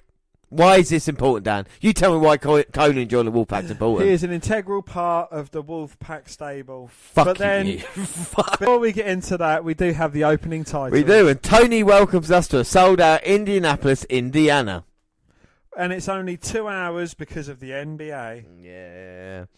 So Larry, Mike with Tony then, and last time we had left things, the NWO were divided. Sides had been set, Nash in one corner, Hogan in the other. Who would join whose groups? Before we get any of that, we've got the Nitro Girl. Yeah! And Tony tells us there's two sides of the NWO. And Brian Adams is Team Hogan. We get a recap video of Nash and Macho from Nitro last week. And then the first match, Chavo with Eddie versus, before we get there... Well, Eddie grabs the mic and said he's going to set an example here. This is brilliant. He said he's going to set an example. It's how Guerrero is the best and how he is the best pound-for-pound wrestler in WCW. Look, you can see him getting ready in the ring now. We get a massive Eddie sucks chance. But quite incredibly, Eddie calls out Scott Norton. Then we get the dreaded NWO Yeah. for life. For life. And Larry says Eddie is out of his mind. But Eddie Guerrero now is ready for this. Look, Scott Norton must be twice the size of Eddie Guerrero. But Guerrero's going to show what a true warrior is. He's doing his press-ups and getting prepared to do this. Charles Robinson in the middle of the ring. And this is going to be Eddie saying, look, Chavo, you get in there. You see what I can do. Here we go. Eddie says he's going to use his intelligence to get this victory. Oh, no! Well, it looked like they're going for a collar and elbow tie, but I think Eddie tweaked his knee. Oh, no, what a horrible misfortune that is. Well, Eddie wanted to fight. He said he can't do it. He says, Chavo, can you fight him for me? My knee is busted. You can do this, Chavo. Use your intelligence. Use what I've taught you. You have the Guerrero in your genes. What a horrible thing to happen to Eddie, you know? Hurting himself there. And he's making sure Chavo's ready for the match. Gives him a hug and throws him in. But Eddie there, oh, that's a shame. Well, we were going to see Guerrero, we are still going to see Guerrero versus Norton. But it's going to be Chavo instead of Eddie, because Eddie has, unfortunately, hurt his knee. Oh, that is bad. We hope Eddie's not too seriously injured. Well, I hope Chavo's not too seriously injured now after this. Norton seems to be enjoying himself. A couple of chops in the corner to Chavo. And then big shoulder barge him down. And Eddie's disappointed already. Oh my God, Gorilla press slam. Oh no, come on, he's injured. Norton trying to grab Eddie. Oh, and Chavo attacks him from behind. That's it, Chavo. Work on the leg now. Chavo saying to Eddie, you alright? He goes, yeah, I'm fine. Get in the ring and finish him. Chavo's up, but unfortunately so is Norton. But Chavo goes down low, takes out the knee of Scott Norton. Charles Robinson in the ring officiating. Yeah, he looks so well, doesn't he? And Chavo now, oh God. A scoop power slam there from Norton. Plants Chavo. Now let's not forget, Dan, the NWO is for life. And he's up with a shoulder breaker. This could be the end for Chavito. He points at Eddie. Oh! And an easy victory for Scott Norton. No. Disappointment on Eddie's face. And Ultimo Dragon coming out here. He must not be happy with the tricks Eddie's pulling. And Dragon checking on Chavo. And he's kind of being the kind of father figure that Chavo needs. And Eddie's saying, what the fuck are you doing? That's my nephew. You get your own one. And Dragon saying, yeah, alright, no problems, but I just want to make sure he's right. So, weird thing going on there with Dragon and Eddie involved, but we do move on. And the next match is Scott Putski versus Billy Kidman. Interesting fact here. Scott was a light heavyweight in WWF and he suffered a horrible injury versus Brian Christopher at Ground Zero 1997. I don't know if you remember that. He dived out the ring and his knee was kind of the other side. He's coming to a slightly different outfit now, but still, he's serious. And he's going against Kidman. Yes, that's in control early on.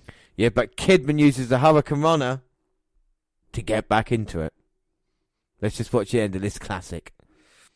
And he's taunting the crowd rather than concentrating on Putski.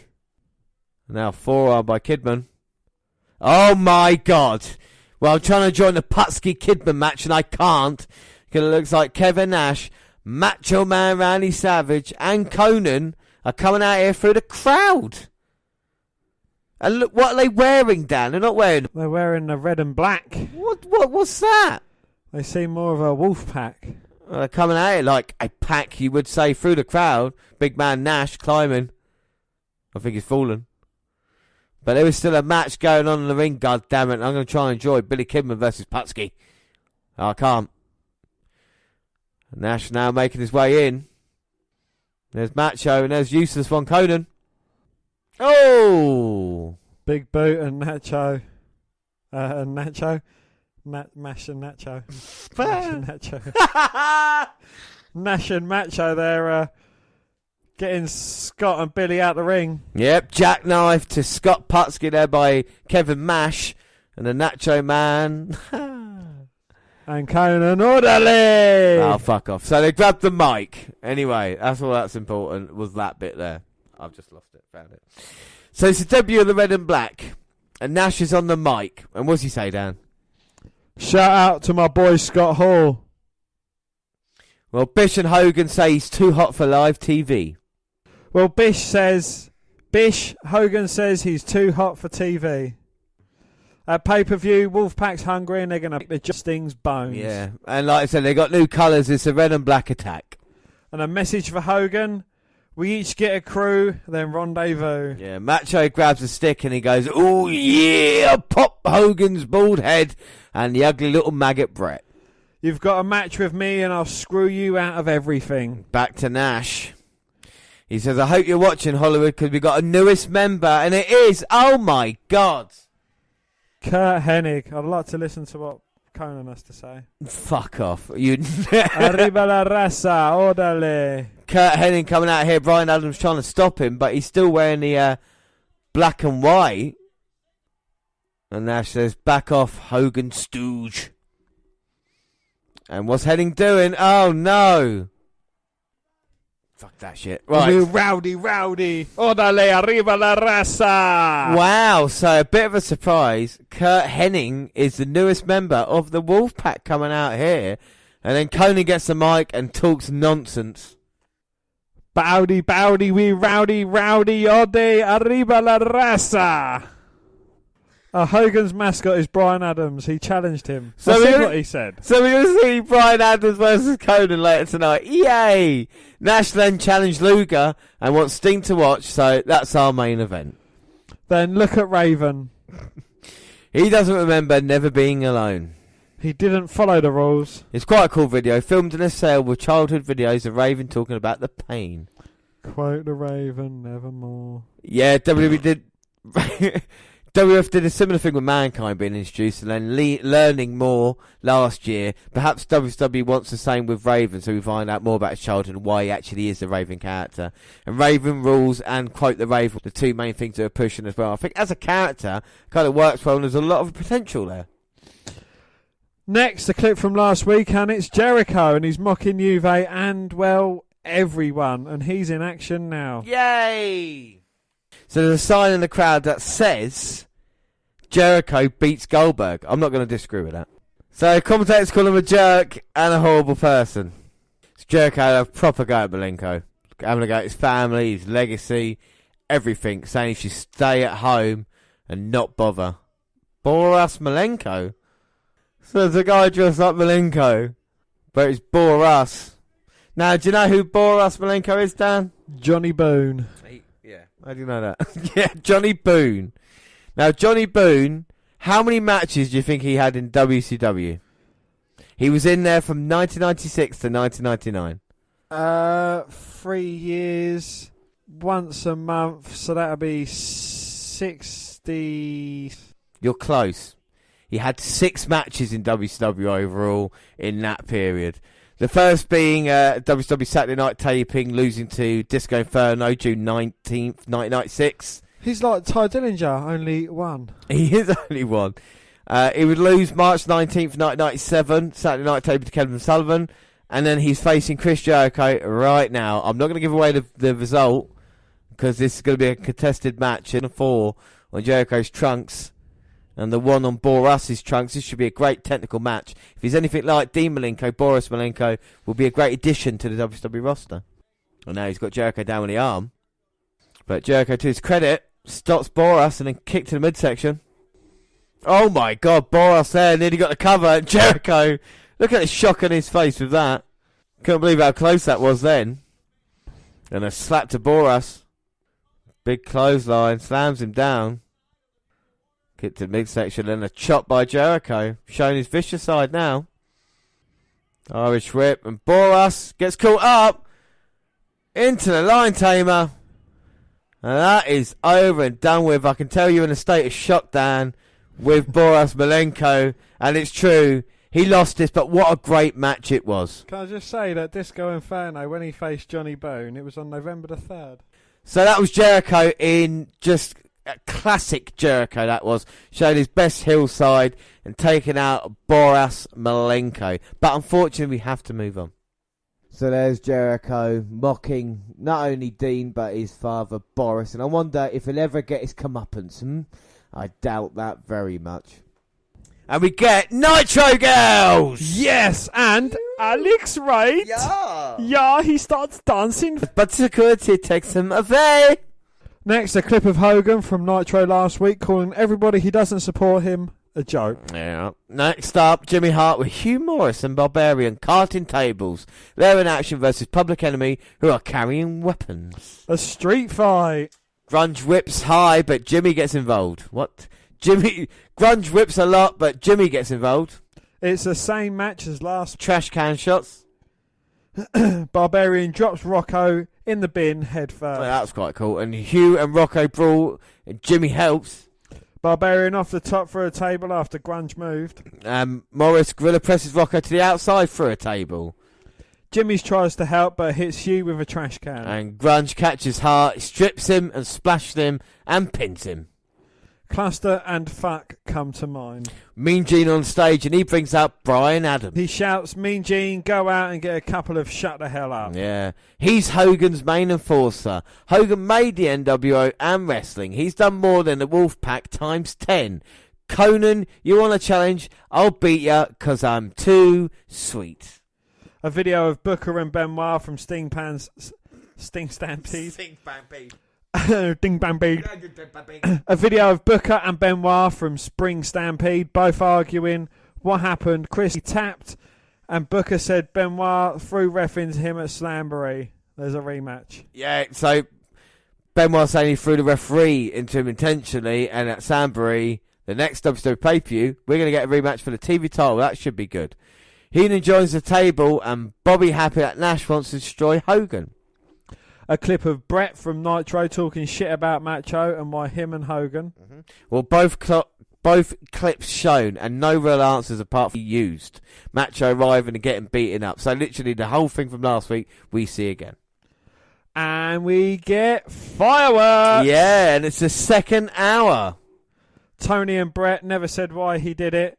He thinks Brett is NWO Hogan. Yeah, so, I mean, we're just guessing if Brett has joined them or not. Saturn's out with Kidman in action versus Van Hammer. Yeah, and Kidman says it's a loser leaves the flock match. No flocking interference. No, and power moves with Saturn. But Perry gets booted up and starts hitting kicks in the corner. Yeah, a split screen and a flock watching on. Saturn jumps off the top but gets turned into a power slam. Hammer superplex. It's gone. Saturn hangs Hammer on top rope and then hits a leg drop off the top. Well, the chair introduced and Perry uses it. I've got to go to my team. Chair introduced and Perry uses it to hit Poetry in Motion. Shit, hang on, go back a little second. So Saturn looks to be on top, and then all of a sudden, so Saturn just used the chair on Hammer and he's setting up again. Second time, though, he hits the ref because Van Hammer pulls the ref in the way. And now Hammer's got the chair. Saturn's up. Oh, but drop kicks the chair into Van Hammer's head. And now, it looks like a drinks man or something like that's come in. Does he know where he is, this vendor? This vendor must be lost. Well, Saturn's got Hammer on his shoulders. That went everywhere. All those drinks, all those glasses. Oh! And he got hit in the back of the head with a chair, lands on Saturn. Referee makes a count. Saturn's gone from the flock. What, the flock? And the flock can't believe it.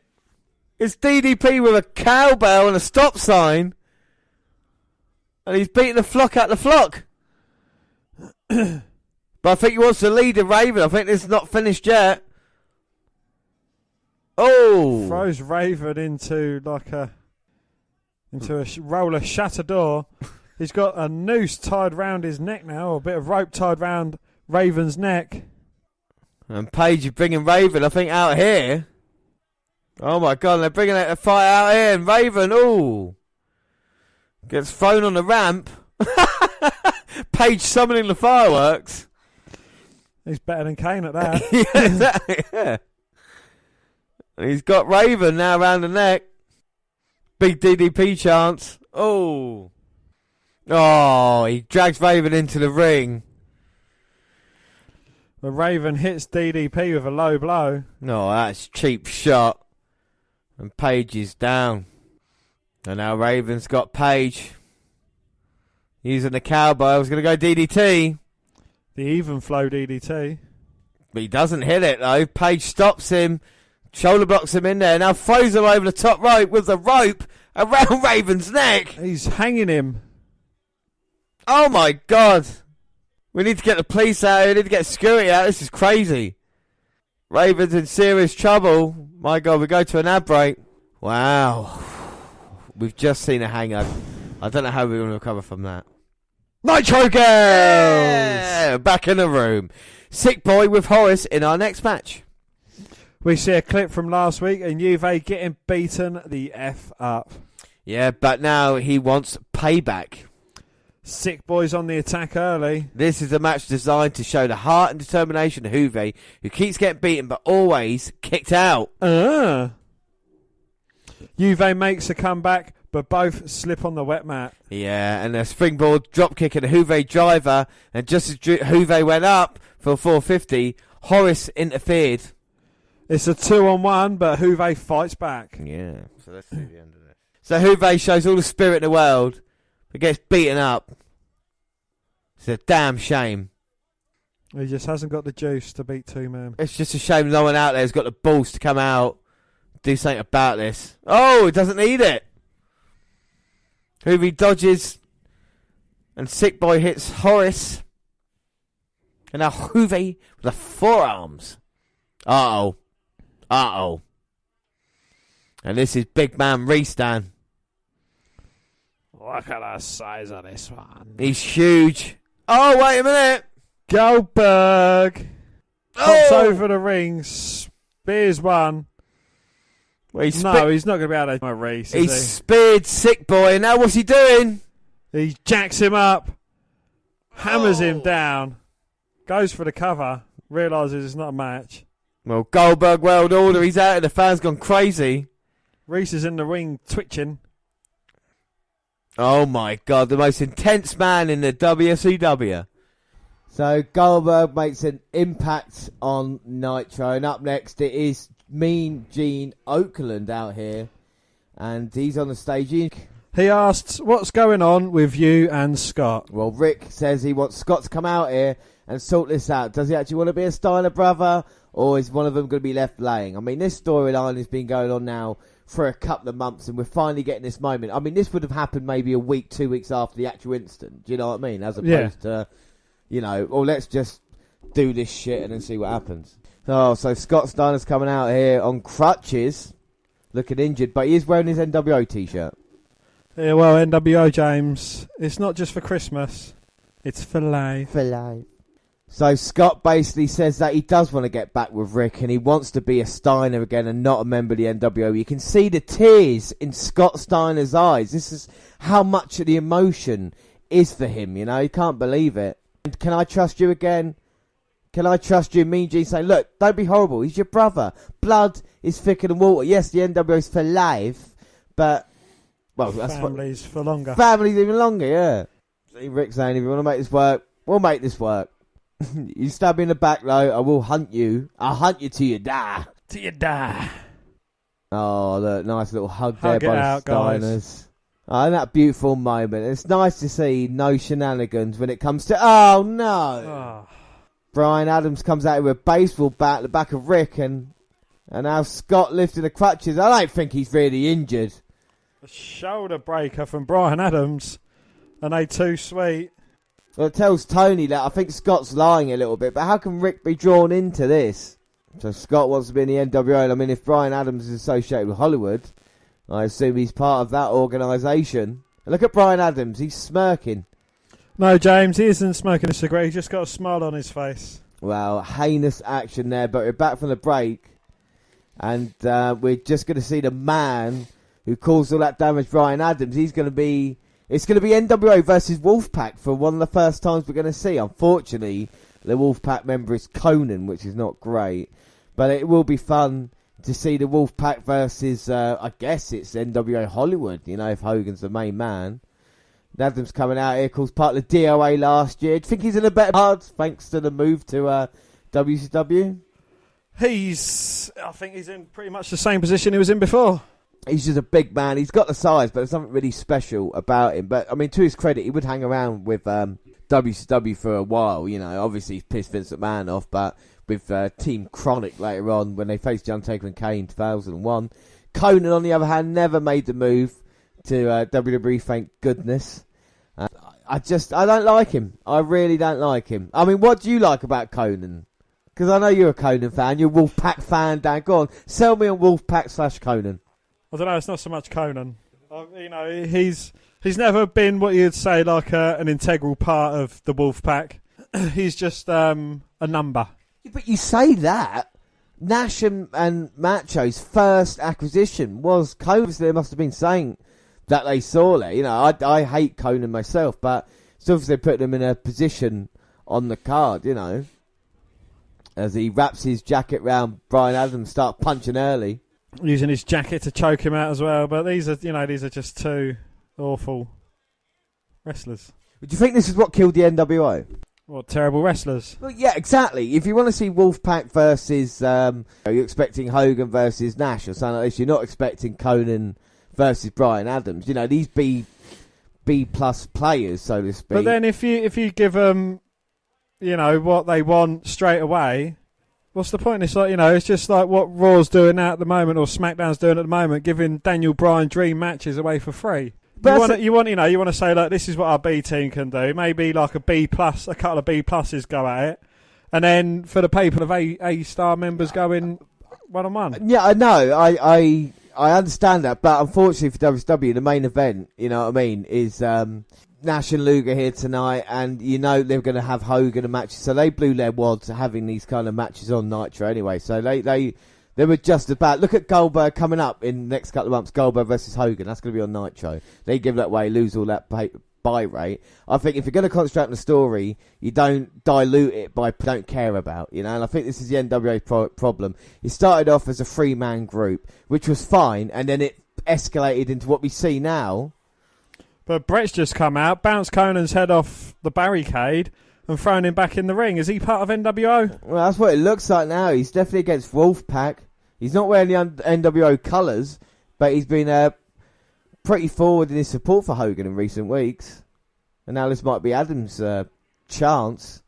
Would you reckon Brett and Hogan are both thoroughly enjoying a moment of being heels because, in WWE there was always a Facey McFace face? I think that's the case. I think with Brett, I think you can still have a face, but he's done this, and he said he's done it to be in the limelight, so maybe his only chance was to kind of buddy up to Hogan, and Brett has to play the politics of WCW as well, so there's kind of interesting aspect to it.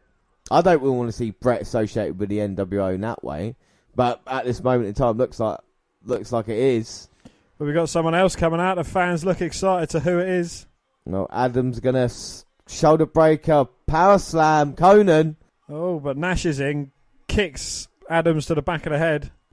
And another match ends in disqualification. And that dreaded, annoying bastard bell. Yep, and now Nash has got Adams. Oh, jackknifed. Cool, he landed on his side a bit. Well, he helps his buddy Conan out. And Wolfpac, I guess, get the point there. But again, another non-finish involving the NWO. I mean, it's just... We want to see something a little bit different now, You're going to get into it, and especially with the Attitude Era kind of in full swing. They got to attempt to try and beat it. But, I mean, they have got Nitro girls, to be fair. That is the one constant that you don't mind seeing every... But is this the right depiction of girls, or would you rather have a women's match instead of this. It's interesting, back in 1995, WCW did attempt kind of women's division, when the Medusa came across and all these other women. And I thought it worked quite well, but they kind of got rid of it. And like you said, I think it's solely lacking, not only on Nitro, but definitely on Raw as well. Yes, you've got the kind of Sables or Sunnies, but there's no one really else there. Well, China, obviously, but she's a different league, isn't she? Yeah, but there's no women's division. There's no women's championship. No. Like I say, the last women's champion WWE was Medusa in London Blaze, even in 1995. So it's been a while. And like I say, all these women, basically, they're kind of tiered at the moment, isn't it? The 18 to 30 demographic. Even though there are a lot of women that watch it. So I think, they should have been used a whole lot more. But the problem is they don't use that. They don't use tag team wrestling, do they? They're kind of... No. Especially on Nitro, they've forgotten about it. It's all men's single matches. That's all it is. The only difference you get is between the cruiserweights, the heavyweights, and then the kind of nondescript people like your Brian Adams or your Mike Enoses. Do you know what I mean? But Finlay coming out here now. What he's missing? What's he missing? He's missing a little man, a little person. A little person. I thought you were a shillelagh or something. He hasn't got a shillelagh. Carry that around, but he's going to be in action up next against one of our favourites, and especially someone who's really been impressing me as we're watching this month in, month out, and that is Booker T. He's always bringing it in the ring, and he's got that feud with Chris Benoit. Of course, he's TV champion, and it's going to be Benoit versus Booker for the title at Slamboree. Do you know what's quite comical? Finlay was part of Booker T's court when he was King Booker. Oh, yeah, he was. So, I mean, these men have been around for a while, though. You talk about Booker being WCW Law with Harlem Heat, and Finlay, of course, working that way. And, of course, Finlay's still associated with WWE today. Didn't Dave Finlay start off, he beat down Steve Regal? He did beat in his debut. He was wearing an Ireland shirt, or like an Ireland jacket. Yeah. And he beat him down. He started there, but he's still working backstage to the women, calling the women's matches. And now he's a producer on the road. But the TV title is on the line. Finlay versus Booker. So this should be quite an interesting matchup. We know, of course, the technical skills of Booker T. And, of course, little Charles Robinson officiating. This is something I think could have saved WCW. It's something a little bit different. It's rather than the same kind of NWO thing. You got two great wrestlers, and to prove it, did afterwards going to WWE and having success there as well. So, but Finlay, do you reckon he should have had more success than he actually did? Because I don't even think he's won a title. I think he won the US title in WWE and a couple of championships in WCW. Spoiler alert for this match, but but I think because of his age, like I said, I mean, he worked for years. Well, as I say, he Finlay was on video. Yeah. That I watched. In the 80s, that's where he got his first break. Coming through early 80s, that was. And so by the time he got to WWE in 2002, 3, 4, he'd already, he was there as a veteran. And he did quite well for that, But he was in a few Money in the Bank ladder matches. I think he kicked off for WrestleMania. He did with JBL, I think that was, the street fight. Of course, helped Bobby Lashley when Lashley debuted as well. So, if Finlay has his in this match at the moment, Booker seems to be on top. Just hit a lovely spinning heel kick. But that, Finlay, definite Hall of Famer. Oh, I think so, yeah, just for everything that he's done. Would he be a main event Hall of Famer, or would he just be a supporting card? No, I think supporting card. I think if you compare him to Regal, I think Regal has the potential to be a main event one. But I think most definitely. But I think Regal's always time he was in there. He was always in and about a storyline. When he was general manager, when he was part of the commission, when he defected in 2001 to WCW, and then. Had to kiss Vince McMahon's ass to get back in. He did all that, didn't he? And now, of course, being general manager, so I think, he's there. But I think Finlay could go in that same year, and it would be quite a nice kind of, like the kind of selection of people. They try and pick all the kind of same. But Finlay's taking over this match with a clothesline now, foot stomp. A la Finn Balor. Exactly. A couple of Irish ones. And, of course, that influence there, Finn Balor the young Finn Balor looking at the legends that have passed him. Finlay was probably the only few Irish guys that really made a big impact in the United States. But Booker coming back in this match now. Hit him with a forearm. That was just big knees to the chest. Oh, poke to the eye from Finlay though. Bit of dirty Irish fighting. European uppercut now. Tombstone. Kick to the midsection from Booker. Hitting a scissor kick. Booker's not finished with Finlay. Low Irish whips him, picks him up for the spine buster. Oh, that was a devastating spine buster. Nice spinneroonie. Oh. Flapjack by Booker T. And now the spinneroonie. But Benoit's come out here and he's distracting Booker. Booker's like, what are you doing? He's having a match. Benoit and his hair. Well, Benoit and his mind games as well. It's weird to see him as a long-haired guy, but Philly's got Booker up. Booker trying to fight it. Oh! Tombstone pile driver. One, two. And we've got a new TV champion, and unbelievably, it's Finlay. Wow. Well, Booker's held this title for a long time, been defending it, and a shock there. Well, his name is Finlay, and he loves to fight. Well, that is a surprise. And yeah, WCW TV champion. So that's a bit of a surprise here on Nitro. A bit of a shock, Booker T losing. Of course, I guess it will be Finlay versus Benoit for the TV title now at Slamboree. But Finlay shocks. And look at the surprise in his face. Sometimes there is a shock for shock's sake, though, isn't there? Just changing it because you can, not because it makes sense. With Paper so near and the Benoit Booker T feud happening like that, you would think, yeah, we'd have a match for the TV title as opposed to putting... Hey, I didn't make the decisions in WCW. They did, and now they're out of business. So that's all I'm going to say about that. And we get Michael Buffer out here. I think we've mentioned this before, but he does get overused. I think, for pay-per-views, the main event for pay-per-views, yeah, fair enough. But for the main event on Nitro, it's... I think everything on Nitro and WWE is getting overused now. I think that is like you say, the title changes that happen by surprise. The way that Michael Buffer gets used, the amount of interference in matches, the amount of NWO that we've seen, the amount, all this other thing is just kind of building up. You're just like, God, just try something a little bit different, And it's the same all the time. Every Nitro will be the same.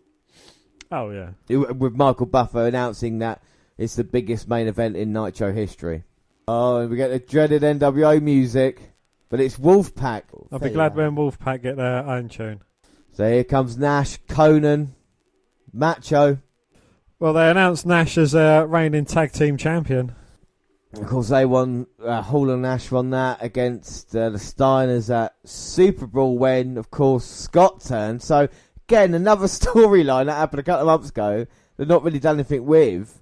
Of course, Nash is going to defend the title against the Giant and Sting at Slamboree. But will Scott Hall even be there? That's the question. Where is Scott Hall? Well, it's the thing. He's been off TV. We've given us any answers yet. And here comes WCW Loyal. He is WCW born and bred. Lex Luger. Go on, Flex. Hey! Well done, Flex Luger. More fireworks go off behind him, you see. The more he flexes, the skinnier and withdrawn he's going to look in his older age. Well, at least he's still with us, bless him, He lasted longer than Macho and Elizabeth. He did. But he's going to be fighting Kevin Nash and the Wolfpack here tonight. We're not going to find any two better athletes in the world than Luger and Nash, Dan. I argue that they're in the top 3. Yeah. 4, including the ref. He looks in good shape. No, he's round. Well, we're going to see what happens here. I mean, Tony obviously talking it up. And now here comes Luger. Quick as anything. Right hands to Nash. We've travelled back for the 80s for this main event, ladies and gentlemen. Luger now on the second turnbuckle. Punching away at Nash's head. He's got some pent-up aggression, and Conan's making his way in. Provided a brilliant distraction for Nash to get the big boot. And now Nash has got Luger in the corner. He's just measuring the elbows. I don't mind Kevin Nash, but he's not as good as he thought he was, No. He used him certain ways. And all of Kevin Nash's offense so far has been a big boot and 4 big elbows. He's just like a big Cass. He is, and now he had 2 sweets. And the referee catches Conan choking out Luger, but does nothing about it. Well, it's Wolfpac. I mean, what can the referee really do? He's outnumbered here himself. The referees are useless. Now Nash choking Luger out, big boot. And for no reason whatsoever, the rest of the NWO join in and kick down Luger. Well, this is how Wolfpac work. Just a complete beatdown here. I mean, what a main event on Nitro that was. And now we're getting the drinks thrown in. Probably annoyed fans. What, they paid their good money to see a respectable main event and they get this instead? Nash now with a jackknife. Oh, but Sting makes his way out. These will all be joining forces soon. And Sting avoids the big boot by Nash. And what's he going to do? Oh, the Giant's here as well. Nash and the Giant go at it. Sting and Conan. And they are slowly going at it here as the Nitro ends. Cups and such getting thrown in. Bryan Adams looks set to make his way down. Brett stops him and says, look, that's what we want. Wolfpac going against WCW. They're doing our work for us. So it looks like Brett is definitely a part of NWO. Big smirking coming out there. No, he's not smoking a cigarette, James. He's just got a grin on his I face. think he said that's perfect. And Conan in a bit of trouble. Referee can't control it, so just ring the bell a bit more. And is this the master plan by the NWO Hollywood? We'll soon find out. I'm sure of it. We shall. Well, we get Nitro 139, a video main event, and Brett smirking. No, James, he didn't have a cigarette in his gob. He just had a smile on his face. We get the opening titles. Followed by fireworks. Yeah, and it's 3 hours long. Oh, that's good, because I thought the 2-hour one just wasn't enough. I know, wanted more. Yeah. Well, Tony welcomes us alongside Larry and Mike. And they're talking about the split in NWO, and they show us a clip of last week's main event. Yep, Sting and Giant show up. And Brett is smoking again. Mean Gene welcomes us to Kansas City, and Brett is in. He welcomes Brett to the ring. So we are finally going to hear why he did all of this. Well, this Sunday, Brett will face Macho for the first time ever on pay-per-view. Brett says he's a chicken and sucks up the courage to challenge the greatest technical wrestler in the world. He says Macho always dreamed of being the best there is, the best there was, the best there ever will be, but Brett is in the way. We get a load of boos. Yeah, and Brett says it's difficult being a hero. They show a clip of Brett putting a sharpshooter on Macho a couple of weeks ago. Brett says he will slap Macho because he's the best there is. Gene still in the ring, and he welcomes the Nitro Girls. And all 7 of them. We got Kimberly, Ginger, Girthy, Clungy, Storm, Jizz, and Backgammon. Disco Inferno versus Barry Horowitz to start. Jizz. I looked up, and that's what they're all called. So we get a lifelong jobber and Barry. Yeah, see what I did there. Drop toe hold and some dancing. Barry with a skull-crushing finale and the Miz neck breaker. Yeah, the Miz must have been watching, guys. That's what I want to be like. Swinging neck breaker by Disco for easy win. And then we get James's favourite, the dreaded NWO music. But it is Macho, so different shirts, but same music. Match for a quick line. Yeah. Well, he takes his time and finds the mic.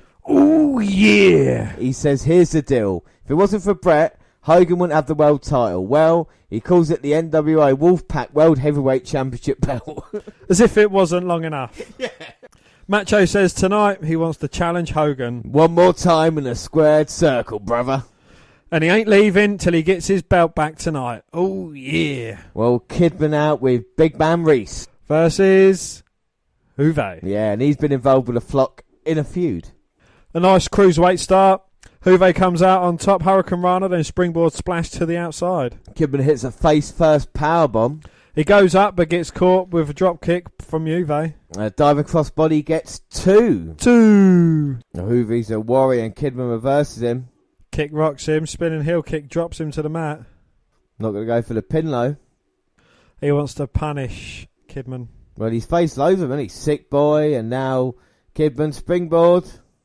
Springboard crossbody, goes for the cover, but Kidman managing to kick out. Now the forearms by Juve. Kidman reverses. Springs over, goes for a German reverse. Then Kidman hits the German, but Juve lands on his feet. Hurricane Runner. Oh, but rolls through by Kidman. Juve rolls back. Kidman now shows his strength. Turns it inside out, clubbing blows to the back of Juve. Go for the powerbomb. Juve jumps out of it though. Juve driver. Goes for the cover. 1, 2. Kidman managing to get his shoulder up at 2. 2. And now Big Man Reese in yet again, but behind the referee's back. It's like the Punjabi plunge. So that was a nice exchange though by Kidman and Juve. And again, this is something different that Nitro had that Raw didn't have. And instead of using it all the time, we just saw it in bits and pieces. Beautiful shooting star press there. All the 7-year itch for the win. So up next we do get Eric Bischoff, and he comes out on a motorcycle. So is he a member of DOA? I guess he must be, Dan, if he's coming out like that. Well, Bish feels nothing but love from each and every one of them. And let's not forget, early in the night, Macho challenged Hogan for a match. So I'm sure we're going to hear something about that. And of course, Bischoff will have a message, because he's Hogan's right-hand man. We all know this as well. So let's see what Bischoff has to say. And they really do love him, don't they? You can hear from the chorus of cheers. They're actually talking to each other through each other's shows. X-Pac having a go at Bischoff. Bischoff now responding. So Eric Bischoff is calling out Vince McMahon at Slam. I mean, it's quite incredible, really, when you think about it. So to sell Slamboree, he knows, but there's a possibility that he might. Yeah.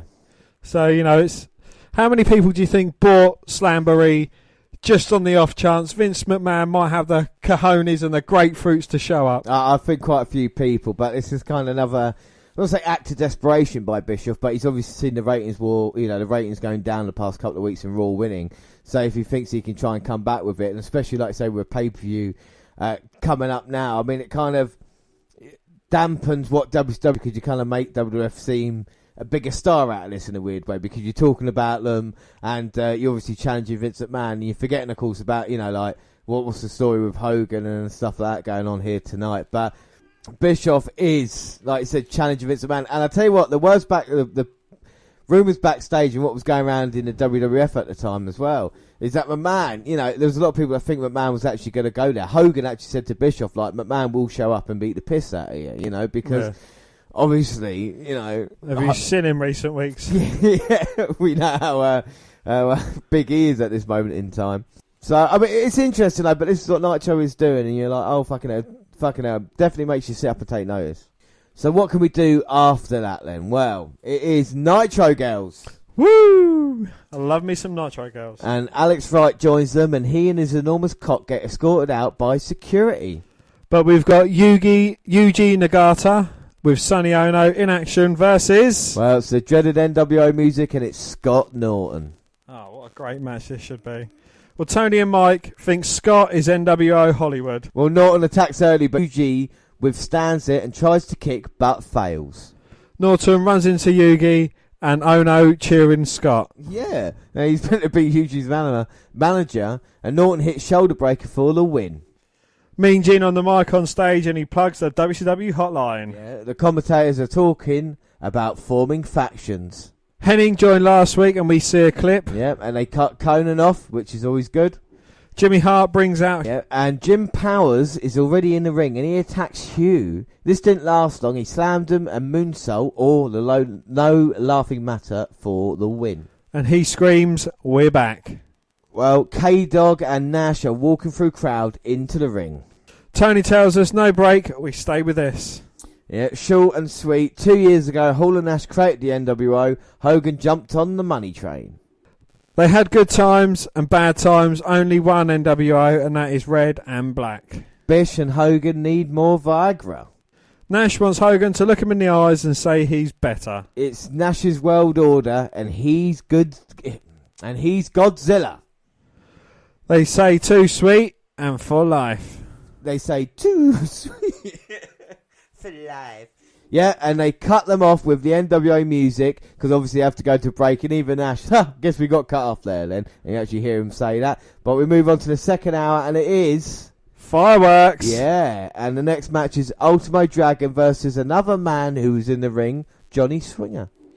So let's get this straight. Macho challenged Hogan for tonight's main event. Yes. Bish came out, who usually side by side with Hogan, and challenged McMahon. No mention of Hogan. That is correct as well. Nash arrives and says he hears Hogan and Bish will be here tonight and wants face to face. What just happened? Yep. And then the commentators wonder if Hogan will be there. Yep, even though Bischoff is there and Hogan and him usually travel side by side, but we got no mention of if Nash and if Hogan and Macho will happen later, if Hogan will be there with Nash. But we know Bischoff's here, but he's not focused on the NWO or any WCW storyline, because like you said, he is challenging the owner of the World Wrestling Federation. Anyway, back to the match. And Swinger got in a little offence, but it was Dragon's match. Yes.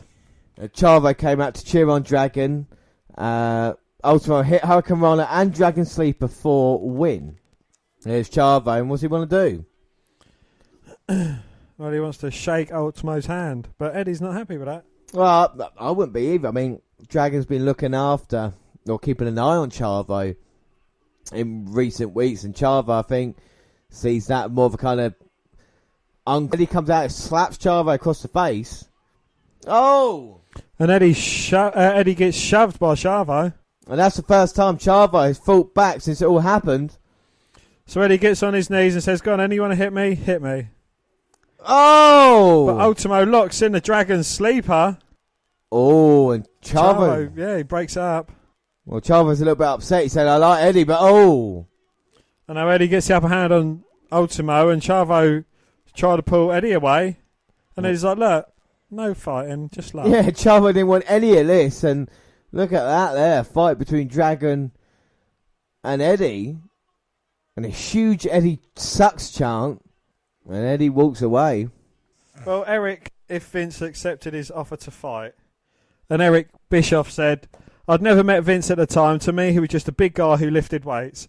I've been around guys like that my whole life, so I wasn't intimidated by Vince. When I came out and challenged him, right or wrong, I wrestled in high school. I did kickboxing. I had a black belt. I grew up in Detroit and fought on ESPN kickboxing before it was MMA. The idea of getting into a fight, win or lose, didn't intimidate me. My approach to it was, I got enough skill sets. I'm not going to get knocked out in the first.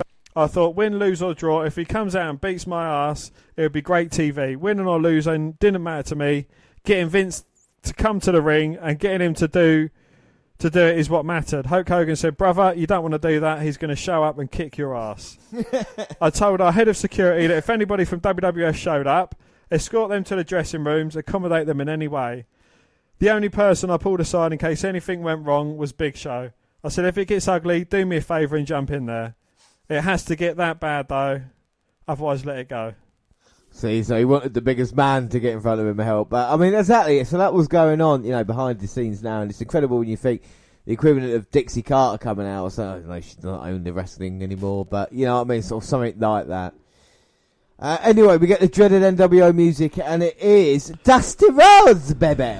It is. Fun fact, Dusty won his first world title in Kansas. You were expecting something bad then, weren't you? But it's actually... It says Nash is better than Hogan.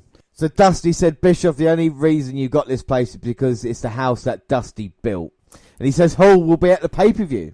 And Macho needs to stop bitching. So he talks up Nash, he talks up Hall, and then he has to go at Macho even though he's part of Wolfpac, but it's fine. He spoke with Hall, and before this night is over, Nash will be in Hogan's ugly mug. So here comes Goldberg. And what's his streak at the moment, Dan? It is currently 82-0. Wow, very, very impressive by the United States champion. And now he's getting the fireworks to back him up as well. He comes out here glistening, and he will be going against a super athlete of Nitro called Len Denton. Yes, Lee Len Denton, Dan. I know what you're thinking. Len Denton. Yeah, him. Goldberg. I talk about Booker T, Jericho. Goldberg is kind of one of my favourite things to watch on Nitro as well at this time. If anyone can beat the streak, it is Len Denton. Yeah, I think Len Denton can. But if anybody can beat Raw Streak, then it is Bill Goldberg. Not even world champion yet, there's so much potential. This streak is a surefire way to print money. Surely, Dan. Well, don't call me Shirley, but it's look like... And Denton's already in ring. And he's going to go run after Goldberg to begin with. And a big kick down by Goldberg. Oh my God, jaw-breaking by Len Denton. Clothesline by Goldberg. He mounts him now, right hands. And Nick Patch is saying, come on Goldberg, stop beating up Len Denton so much. Irish whip, spear. Yeah, what comes next, Dan? After the spear. What a match this has been. It has. Len Denton's done well. He jacks him up, hammers him down. Just showing the strength, keeping him on one shoulder. And the United States champion wins 83-0. And Goldberg just absolutely brilliant. Well, Raven's in the ring next, and he calls out the police and the flock. He wants Paige in not only a match, not only a cage match, but a death cage match. What? I know, exactly. I've never seen anything like it in my life, but he wants that at Slamboree. And he calls out Saturn, and it looks like Van Hammer's getting beaten up by the flock now. Well, a flock and a policeman there, and Saturn lost the match last week, didn't he, to Hammer, to go out the flock, but it doesn't look like they're going to go that way now. Saturn with a Death Valley driver. And quote the Raven. Raven says that Saturn will always be a member of the flock. And here comes Jerry Flynn now, starting on Perry Saturn. And everyone's letting this action take place. He's going for the cover. I don't even know if I've heard a bell ring. Oh, Saturn kicking out. Oh. Well, the police there protect Raven from DDP. Of course, we saw that assault from last week. And now we're getting Saturn versus Flynn. Oh. Lovely suplex by Saturn. Takes Joe Flynn down. And Saturn's had a haircut. And I think it suits him, the bald look. I think he should as well. And a clothesline for Flynn. The only reason he ever got moppy was because he beat the shit out of that guy on fucking Velocity or Superstars, wherever it was. If he hadn't done that, they wouldn't have given that as punishment. So Saturn could have made it if he weren't such a dick. But Saturn getting used a lot here, and Kidman gets kicked off by Flynn. Oh, but then gets caught by Saturn. Death Valley Driver. I was hoping that one of the policemen would be DDP and Diamond Cut and Raven, but alas, that did not happen. We see another clip of Bischoff calling out Vince. And we see a clip of Benoit costing Booker the TV title. Yeah, so here he comes to a little reaction. That is Fit Finlay. Well, Booker was doing well as champion. It seemed to benefit the Benoit feud. But it's finally in action next. But it's Finlay. But it's Finlay versus Rage. Yes, Rage of Chaos and Rage of High Voltage. And Rage power moves early. But Fit grinds him down. He works the leg. Chaos grabs Fit's leg. Rage slams twice and springboards in with another nice slam. And Chaos is up beyond the ref's back. So let's see what Rage has to offer here. He might be TV champion. As he powers him up not once, but twice. And now what's he going to attempt here? I don't think that was a bad move there. I think that's quite nice. Springboarded in. Springboard big splash. And now he's getting a nod for E, Charles Robinson. And here comes Chaos. But Booker T's out. Why is Booker here? Oh! Wow, makes Chaos crutch himself on the top rope. Rage is enraged. Yeah, and I think a little bit distracted. And Finlay tombstones him, goes for the cover, and still TV champion. Benoit's out here now, and he's fighting Booker. And these two men haven't finished with each other yet. Well, Booker wanted Finlay as champion still so he could win the title back from him. Because he's got problems with Benoit as well. JJ Dillon trying to sort things out. This is Chaos. Sorry, that was Chaos Rage. in the ring. Yeah, sorry, my bad. JJ Dillon's got a mic now. What's his all going to be? Ah, there we go. So that's what did JJ Dillon have to say there? Well, JJ Dillon said, look, you both were scheduled for single matches later tonight, but their matches have been cancelled. You will now be going against each other, and there must be a winner because that winner will face Fit Finlay for the title at Slamboree. Yeah, so that'll be something to look forward to later tonight. Up next we get Nitro Girls! Well, no, after that we have another clip of Bish calling out McMahon. Yeah, sorry. And then Nitro Girls! Yeah, and then we get a Nitro Party video. Lots of kids dancing. And Lenny Lane is out for action versus DDP. And we get big DDP chants. Well, Lane did alright, but Page come back. So here we go. So Lane's on the top rope now. Page calling for it. I do like Page. The fans are into him. Another thing I like. The Diamond Cutter. Yeah. You hate the RKO, but you love the Diamond Cutter. It's the originator, isn't it? You got to like it more. Page hits that. Goes for the cover. Gets the win here. And DDP has the mic and wants the music killed. DDP is apparently going to bang him at the pay-per-view. I need to get my mind out of the gutter. And he wants to bang him tonight. Raven comes out to the top of the ramp with the police and then turns and leaves. Well, here comes Eric Bischoff with Hogan and the Black and White Crew. Bischoff sucks up to Hogan, telling everyone that no one can touch him. And he knows what Hogan is busy. That Hogan is busy making movies and that he's a busy man. Hogan has the mic and he's happy to see all those black and white and all those that worship him. Hogan is on top of the mountain. He has a movie in theatres and he's a champ, and he's also spending a lot of Ted Turner's money while in Vancouver making another Assault on Devil Island movie. He continues that once you're NWO, you are for life. And that goes Conan and Kurt. His versions of the origins of the NWO was that Hall and Nash came to him as they needed him because they couldn't make it on their own. Well, they were going back to wrestling school as Hogan was on top of the world. He's going to take out Macho tonight and finish him off for the 1, 2, 3 and then jet out to his movie set. Well, now back to Nash, and when the man is out with now back to Nash, and when the man is out, the skinny mice play. He calls Nash old and grey-haired and tells him to get his skinny-legged butt out here. Well, here comes Nash as Hogan taunts him. Nash enters the ring and Hogan asks, how is he doing?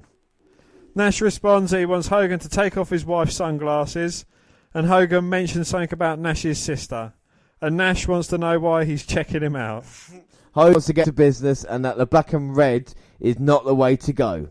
He wants an apology, as when he was away, Nash subverted Kurt and Conan. He wants him to beg to get back into the NWO. Nash steps up and is surrounded by Adams, the Disciple, and Vincent. Nash chuckles and tells Hogan that he could easily take him out. Hogan responds that he came with a big gun and has to repeat it. So Nash is not scared walking right into the lion's den here. He's got a big gun. What's his big gun? Oh! It's a big gun. What the hell? Well, he's got himself a Giant's wearing NWO, but he's meant to be teaming up with Sting at the pay-per-view. And now he takes out Nash. Oh my God. What the hell is going on here? Why is the Giant part? They're going to spray paint Kevin Nash now. Giant was NWO until he got kicked out, and he's been against him ever since, hasn't he? You know, now teaming up with Sting, but apparently he's turned his back.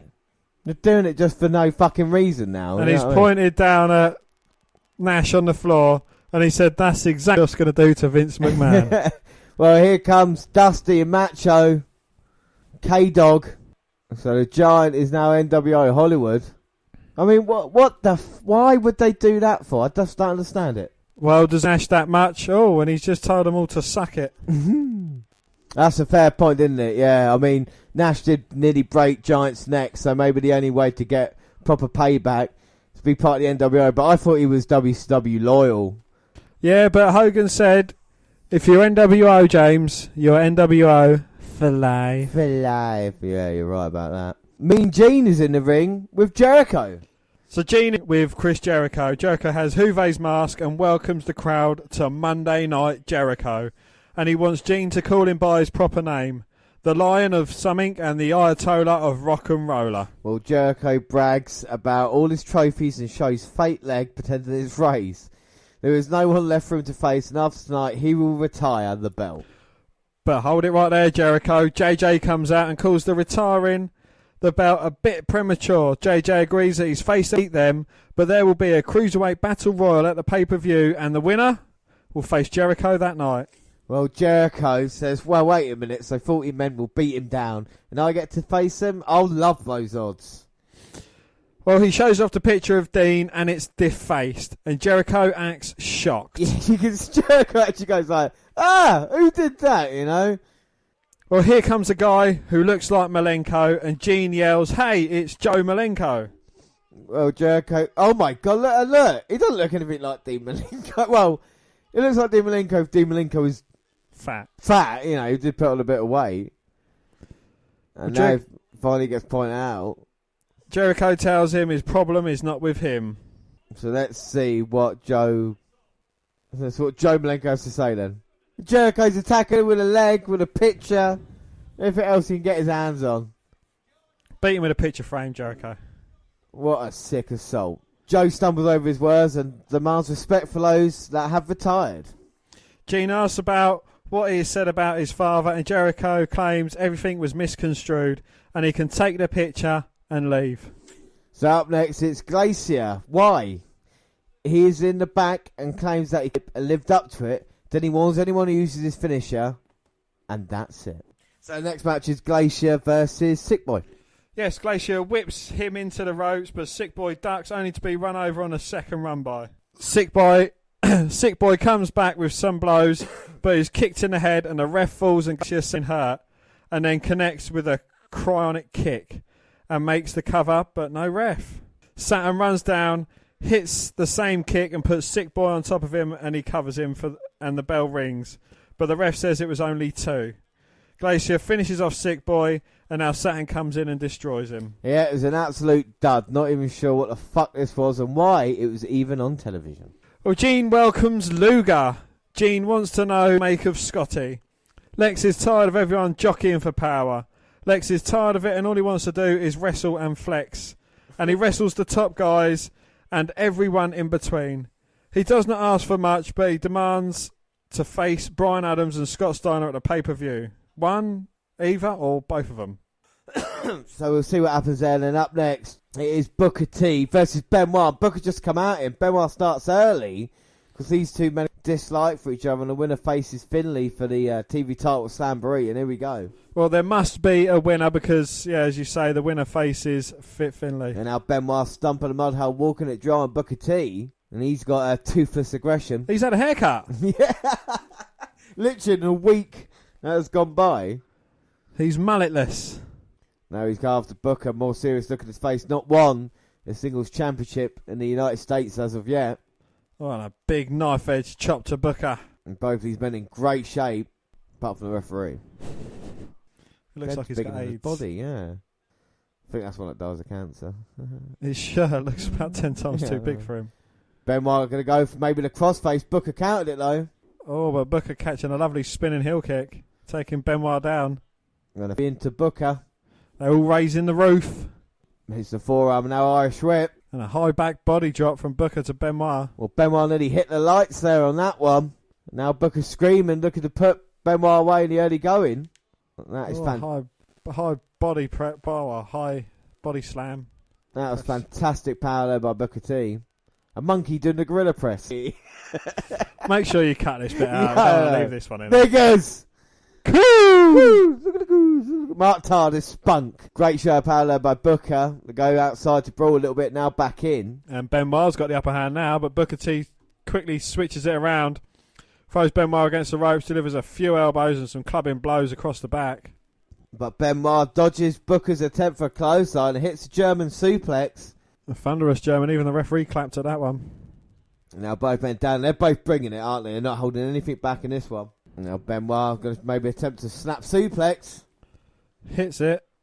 God, he's got some venom in them snap suplexes. Goes for the cover, but Booker kicks out. Ah. Well, the thing is, this is the problem, isn't it? Because everything Benoit does, he does well.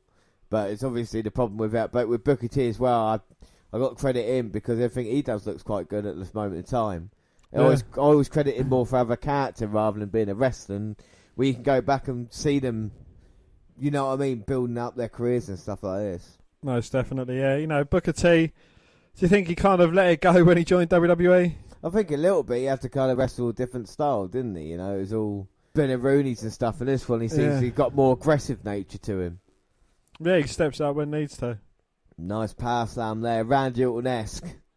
Randy Orton was clearly a fan of the late 90s Monday Nitros. And of course our main event as well is going to be Hogan versus Macho. So I'm sure that's not going to end in a disqualification finish. Well, wouldn't this be a much better main event? I know. Exactly. It actually matters, the match. You know it's not going to end in shenanigans. Screwy finish. Oh. Booker T with the Irish Rip. Benoit holds on. Booker looking for an axe kick. But Benoit sidesteps and Booker T gets crushed on the top rope. Backbreaker by Benoit, getting a cover, but only getting a 2 count. 2. Now Benoit looking around. He might be signalling. And he might be signalling here to finish it. Going to look for a German suplex. But Booker T's managing to fight out, but only half successful. Gets caught with a back body drop instead. And now Benoit going to signal. He's slitting his throat, which means he's going up for the diving headbutt. Referee's down in the corner. Diving headbutt. Oh, hits the mark. And now going to go for the cover. Taking too long over it. 1, 2. Oh, but Booker T managing to kick out. Oh. Even the referee felt that one. If he had done that to the ref, he would have fucking slapped his heart out the back. And now Booker. Oh. Hitting the axe kick. But he's holding his knee after he hits it, but still trying to capitalise. Irish Rip to Benoit. Oh, spine buster. I love the way the referee reacts to moves. And now Booker's screaming. Oh, one man flapjack. Spinneroon is his way up to his feet. Raising the roof. And raising the crowd as well. Oh. Looking for a spinning heel kick. The ref ducks out the way. Benoit catches him. Has he got the tin? Oh my God, he has. Booker nowhere near the ropes. Oh, Booker tap. And he did. Booker tapped. Looked like the referee made a decision before Booker did, but still. No, he said give up. He said, I quit, and then he had to tap out. Benoit goes to face Finn in there, but I think what great chemistry between both men there, you know? Most definitely, yeah. I would definitely like to see more. Maybe like a best of 7 series that starts in a couple of weeks. You know, maybe something like that would be absolutely great. Well, and we get the Michael Buffer announcement. This is a huge match, though. I mean, this is the biggest match in WCW history ever. Right now. I mean, we've never seen Macho versus Hogan before. We're going to get right now. And this one is definitely not going to end in shenanigans. No. I assure you. This is the biggest main event in WCW history. For the World Heavyweight Championship of the World. Life. Ready.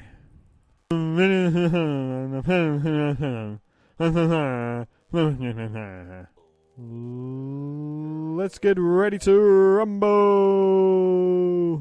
Every time he says that, it's as if the NWO music has to go into it. So is it Hollywood or is it the Wolfpac? The lights are red, so that means it's Wolfpac. And Macho Man's out here on his own. So we talked about this on last episode of Nitro about is it worth Conan and Adams, and it's good to save the kind of big members of NWO Wolfpac. So the next week on Nitro, what do? They have Macho versus Hogan. It's Wolfpac versus the Black and White. And here comes Hogan. He's playing the belt guitar. And Hogan never comes along, and always with a disciple.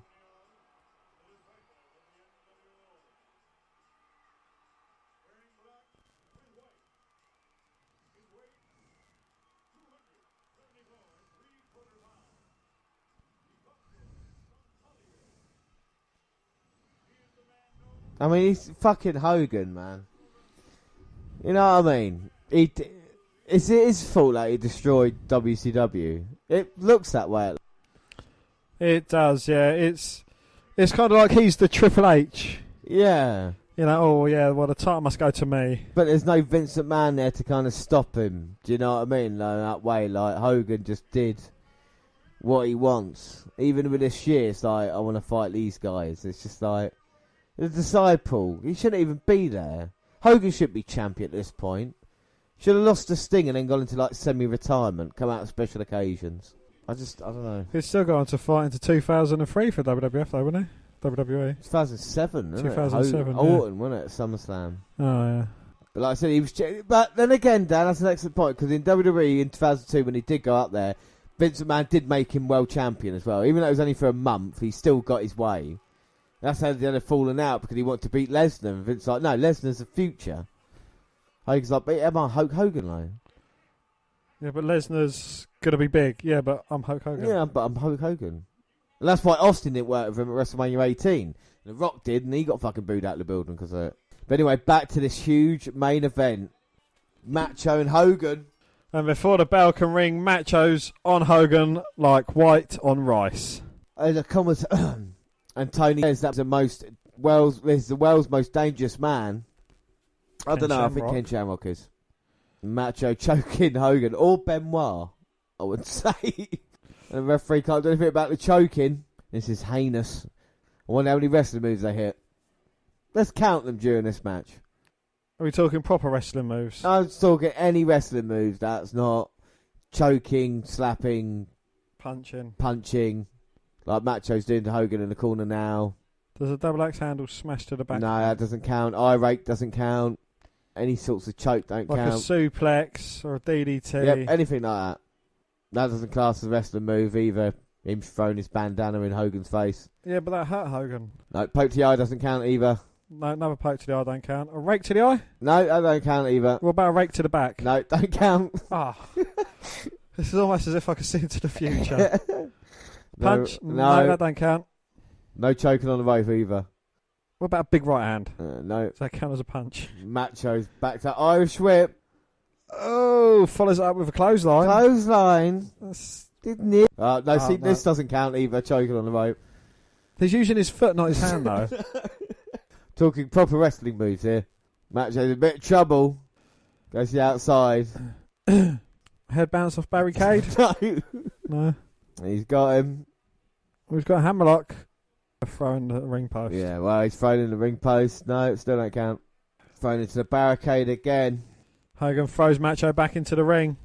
Is he going up top? No. Macho back to his feet, though. Looks like he's in agony. Gets his foot up. Hogan catches it. Oh, was that a low blow? Well, referee's saying, come on, now, you shouldn't do that. Yeah, but I'm Hulk Hogan. Clothesline. It's a move we've already seen before. Drops the big elbow. Goes for the cover now. No, choking him.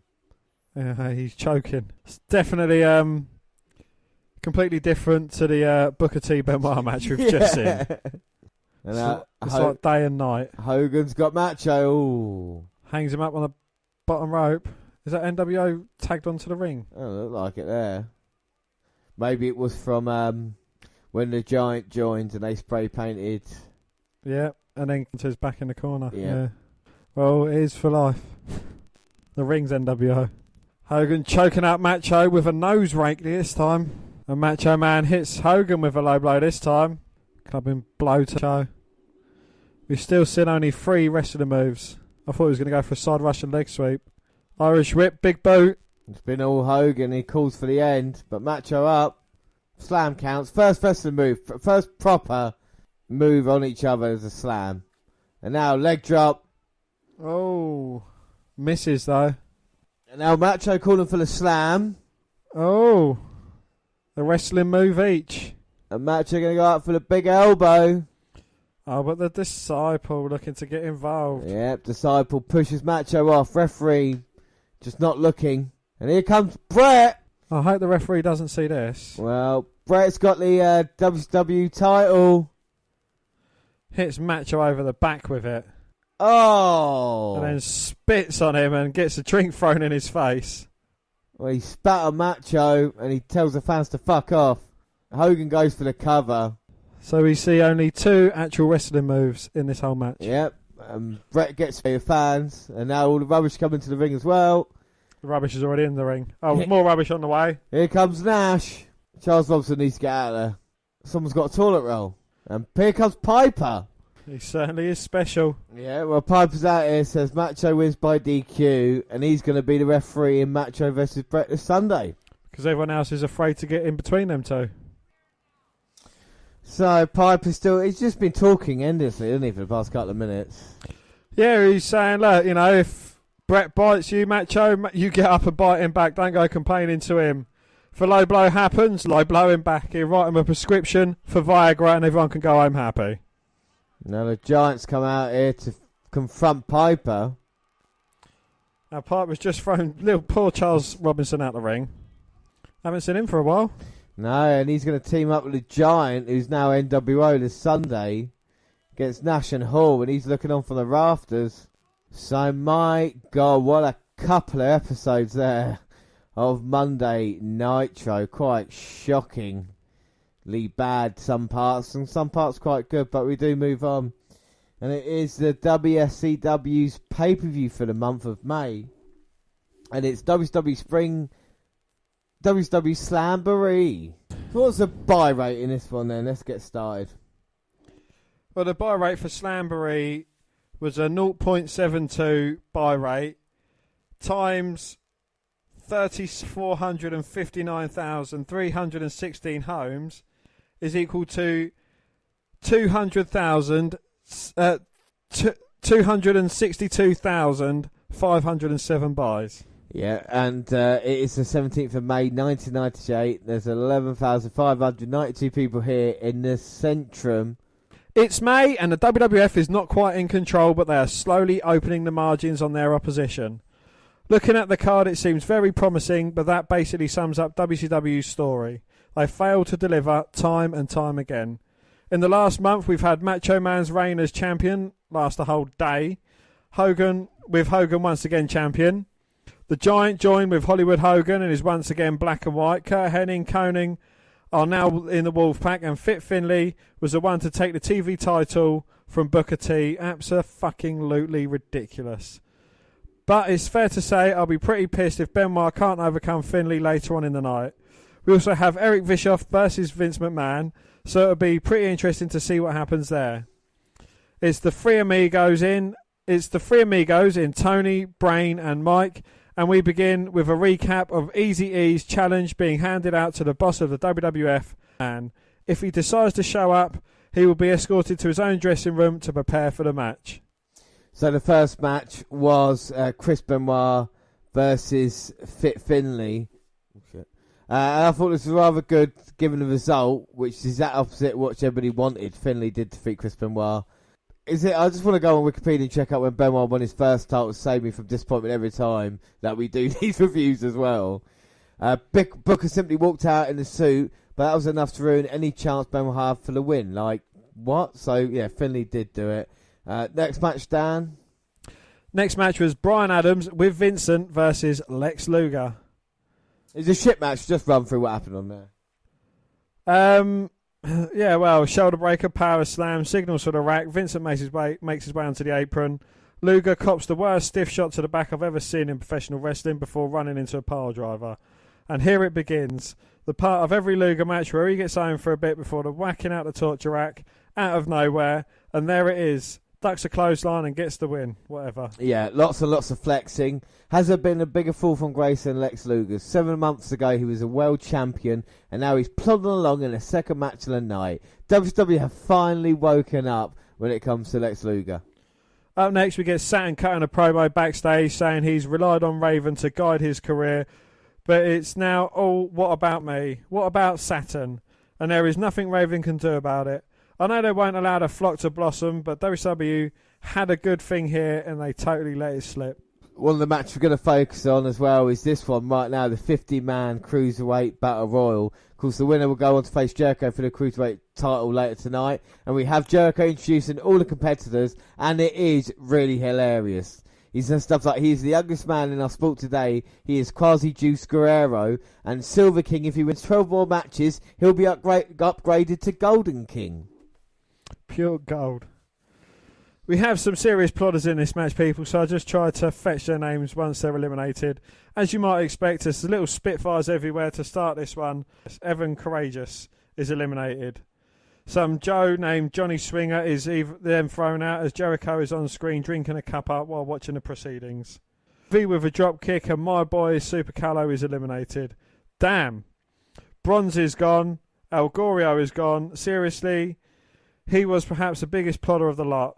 Janetti gone, Villano 4 gone, Lenny Lane gone, Damien gone, El Dande gone, Chavo is out, Psychosis is gone, Kidman is gone, and we're left with the final two, and it is Cyclop to go against Cuzzy Juice. Yes. Cyclop, where the hell did he come from? So let's see what happens here. It's Juice versus Cyclop. Weird guy, we've not seen him on Nitro a lot of times, and let's see who's going to win this Battle Royal.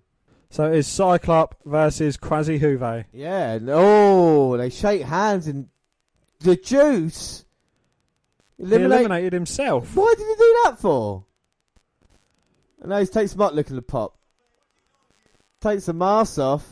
Oh my God! And look at Jericho. Look at Juve. Here we go. Jericho versus Malenko for the title. When the Cruiserweight title meant so, look at the fans going absolutely crazy here. I think it's probably the most meaningful title in... Exactly, and emotion, and Mean Gene, and Dean Malenko, his family being disrespected, his brother being beaten up, his dad as well, and now he's back here to get retribution. Jericho's finally getting his comeuppance. Irish whip to Jericho, back body drop. And Cyclo, he's got 2 eyes and 1,000 holds. Drop kick by Malenko, and he looks... You got to remember, he just wrestled the Battle Royal just now. Oh, goes for the suplex, but Jericho blocks it. Tries one of his own. Malenko rolls behind and now just clubbing both to the back of Jericho's head. Oh, Jericho's head sends him out the ring. And Juve's still at ringside cheering on. Of course, Jericho's disrespected the Juice recent times as well. Now Malenko over the top. Straight right hand. Oh, and Malenko Irish whips Jericho to barricade. And we all thought Dean Malenko retired. I mean, even Tony shot that Dean's hair. He's getting back in the ring, but Jericho cuts him off with the kicks. And now with the chops. Irish whip to Dean. But Malenko blocks it. And now turns around, punches to the head, kicks to the midsection, pushing him back in the corner. And the fans firmly behind Dean Malenko. Malenko Irish whip to Chris Jericho. Goes for the clothesline. Jericho finally managing to block some offense, but a back elbow. Jericho picking Malenko up and dropping him down that top turnbuckle. And Jericho now saying, what the hell is going on here? I was just going to have a normal title defense, and it's Dean Malenko. He's upset by this, and I think rightly so. He's trying to calm everybody down. Everybody wants a piece of Jericho. Jericho thinks there's a conspiracy going on. I don't blame him. Suplex up to Malenko. Keeps him there as well. Drops him down, and Malenko may be the man of 1,000 holds, but Jericho knows 1,004. Goes for the cover, but Malenko managing to kick out. Jericho just boots to Malenko, but you can see the frustration and the anger in Dean. It's going to take a lot to put him down tonight. I know Jericho's been on a roll, beating people like Prince Ikea, Hoovy, of course, taking Rey Mysterio out. He thought he got rid of Malenko. Now he's going to go. Line salt, goes for the cover of Malenko. But again, Malenko manages to get shoulder up at 2. And now he's going to wear him down with a sleeper. Jericho going for a suplex, but Malenko rolling around. Both men exchanging. Jericho gets knee to the midsection, picks him up. And a tiger suplex to the back of the knee. And now it might be line tap. But Malenko managing to roll through the leg. Jericho grabs the bottom rope. Very intelligent by Jericho. Jericho rolls to the outside, and Dean gets chopped down. Jericho to the top now. Goes for the, beautiful back elbow. Goes for the cover, but Malenko kicks out. Thought that was nearly a 3 then. There was one of the action here at the Raw. It was like, fuck you, it just had on it. Malenko now just gets slapped across the face by Jericho. Strip Malenko reversed. Jericho to boot up though. Now Jericho looking to right hand Malenko, but Malenko's blocking every one of them, hitting his own. And now both men just exchanging. I think Malenko is coming out on top of here. Push Jericho's back to the corner. Looking to take out Y2J, but Jericho ducks out the way.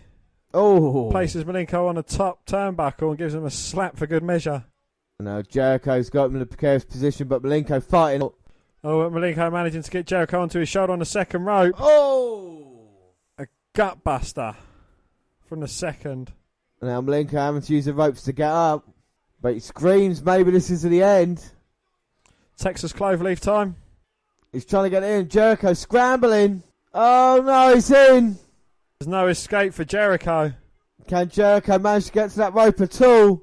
Malenko drags him back to the middle of the ring. And now sits down all his weight. The Jericho taps out. Malenko wins the title. And the crowd are going absolutely mental for it. And what a moment for Dean Malenko. And a great bit of storytelling by WCW, you know? That was actually brilliant. Yeah, I like that. I mean, all this build-up that we had these past couple of months of Malenko being gone and Jericho being so cocky finally comes back to bite him. McMahon, bite me. But it really does. It's a great story. And I think a really good match as well. Yeah. It's just nice to see something WCW and Malenko raises the title and gives a shout out to his dad. Yeah, lovely moment there. Who's dead. After that steel cage match, Raven versus DDP. And the first person not to get up after the 10 count is a loser in this one. Sort of like a last man standing match, but inside the confines of a steel cage. Raven makes his way down with his skis, and this one is underway, with DDP tossing some saliva his way before going headfirst into a trash can in the corner. It makes me happy there are still weapons in this cage, as I think I saw a VCR lying around, only with Raven. DDP hits his spinning clothesline and utilises the bull rope by tossing Raven into the cage on both sides. Raven is up just before it hits 10 and cops a VCR shot to the face. Ha! Raven bounces back just before the 10 once again while sending DDP back into the garbage cans in the other corner. There is seriously weapons everywhere in the ring. Raven sets up the chair in the middle of the ring and goes for his signature drop toe hold on the chair, but has to settle with a sleeper hold as DDP was able to reverse it. The count begins, but DDP springs into action and backs away to the corner, only to sandwich the ref into the garbage cans. WCW on cue with the bumps. The flock make their way out to the ring and take out the security, have their own set of bolt cutters and begin entering the cage before Van Hammer pops out from under the ring to wipe them out with a stop sign. Reese is handcuffed to the guardrail as security escort him to the back. I can see what's going to happen here. Raven and DDP continue to brawl before the Raven and DDP continue to brawl before the remaining security members enters the ring to reveal themselves as Billy Kidman and Horace Boulder. Horace holds DDP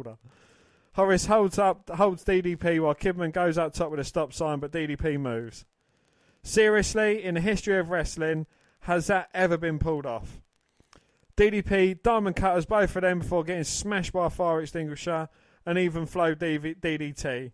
Gets to 9, but Page is back up and fights back instantly before copping a low blow and a diamond cutter by Raven. Page again is up before 10, chair shot, but then walks into another diamond cutter as both men are down. DDP is up at 9 once again, but Raven is out for the count, and we have a winner, DDP. After the match, a different security member enters the handcuff. After the match, a different security member enters and handcuffs the remaining members of the flock and begins pounding on Raven. Double cuffs Raven to the cage and takes his helmet off. Mortis, which then reveals Canyon. Finally, he's back, an unprotected chair shot to Raven, and we're ready to move on. Now, what is a flock? What is the point of flock being around if they continue to lose matches, even when they have the numbers advantage over the opponents? They approved it. Why can't they allow it to happen, you know? Also, why must every WCW cage match have outside interference? I always thought the whole point of cage matches was to restrict it to one-on-one. But the next match is Ultimo Dragon versus Eddie Guerrero, and there's lots of match stuff to begin with.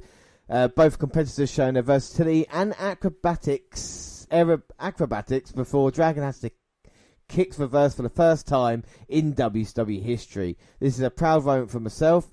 If he does his headstand on the ropes and that is reversed, then I'm going to mark out. And he did. Well, things go to the outside as Dragon is whipped into the rails a few times as Chavo cheers on Ultimo to Eddie.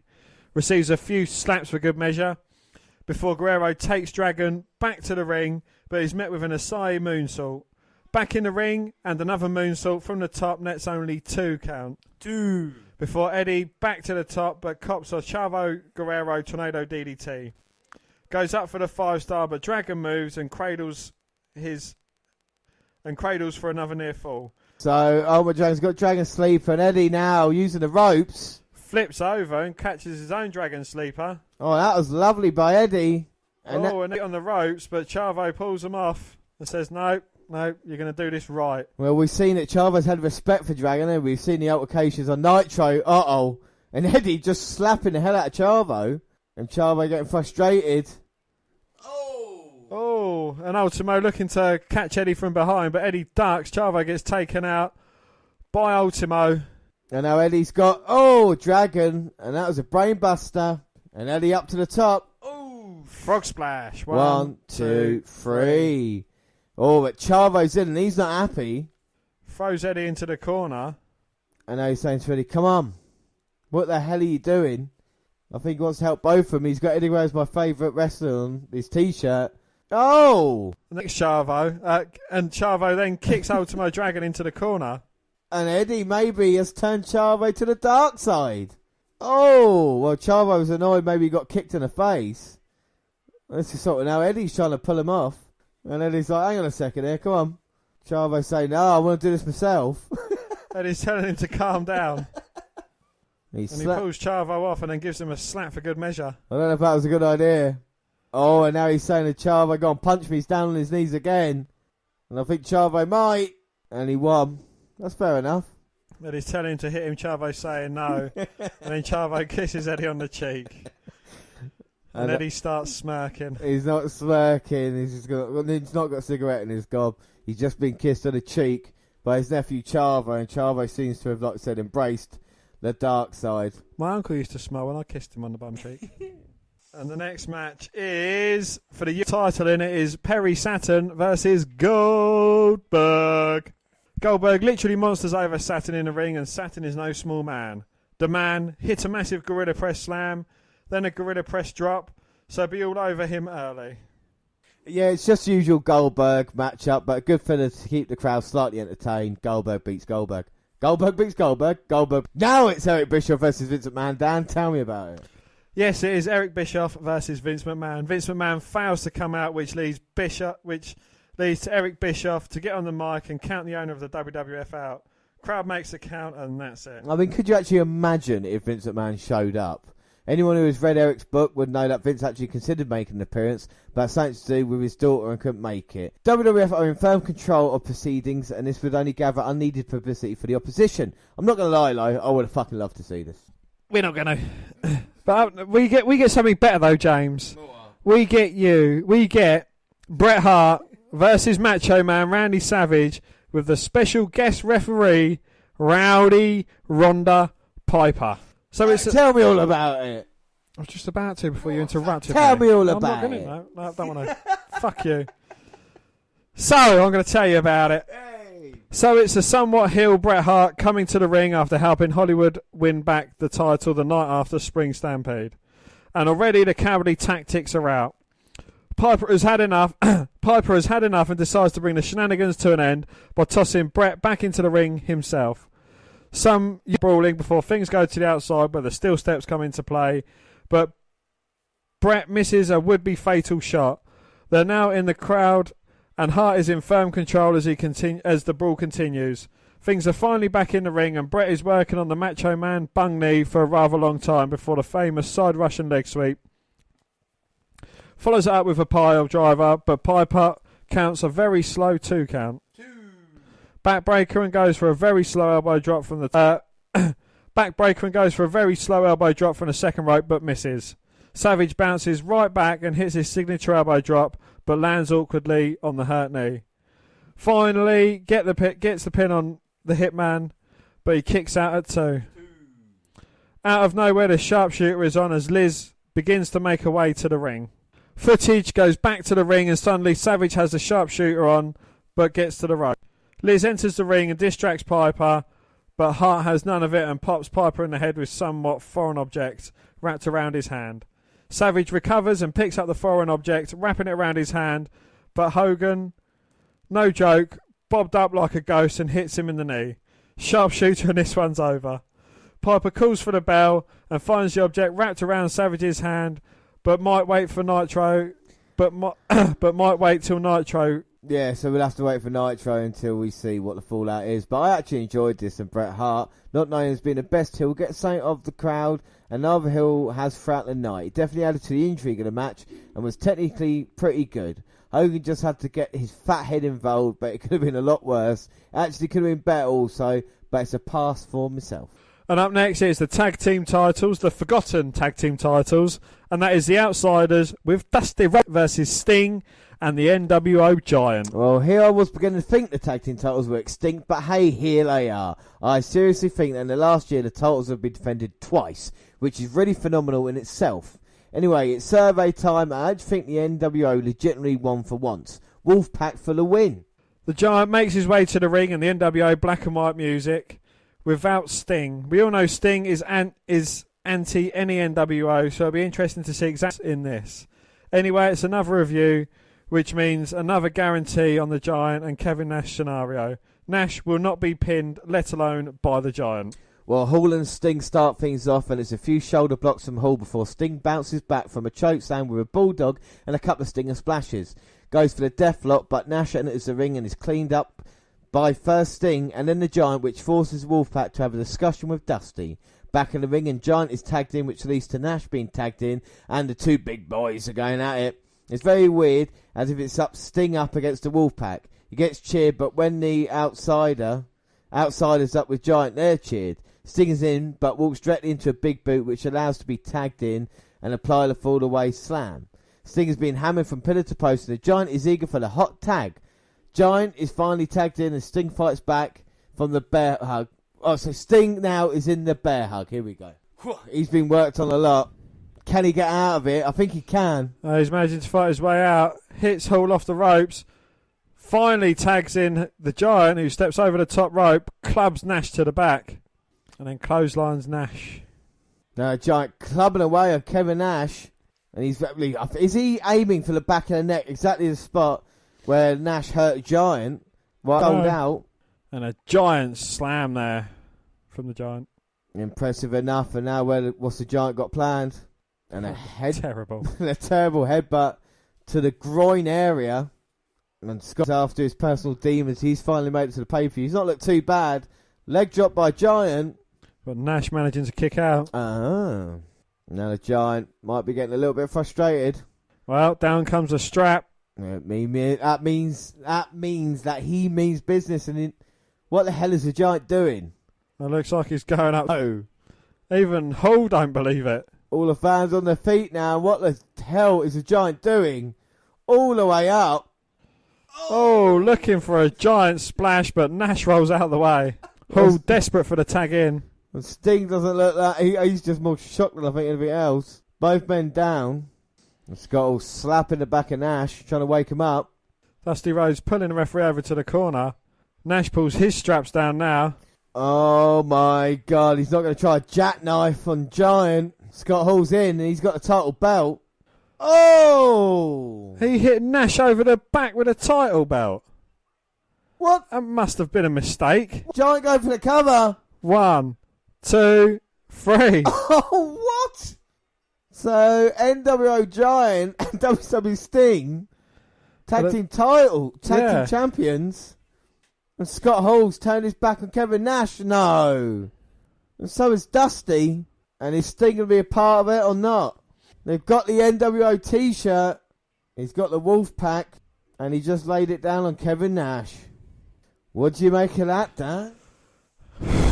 Wow, I never thought the Outsiders would ever split up.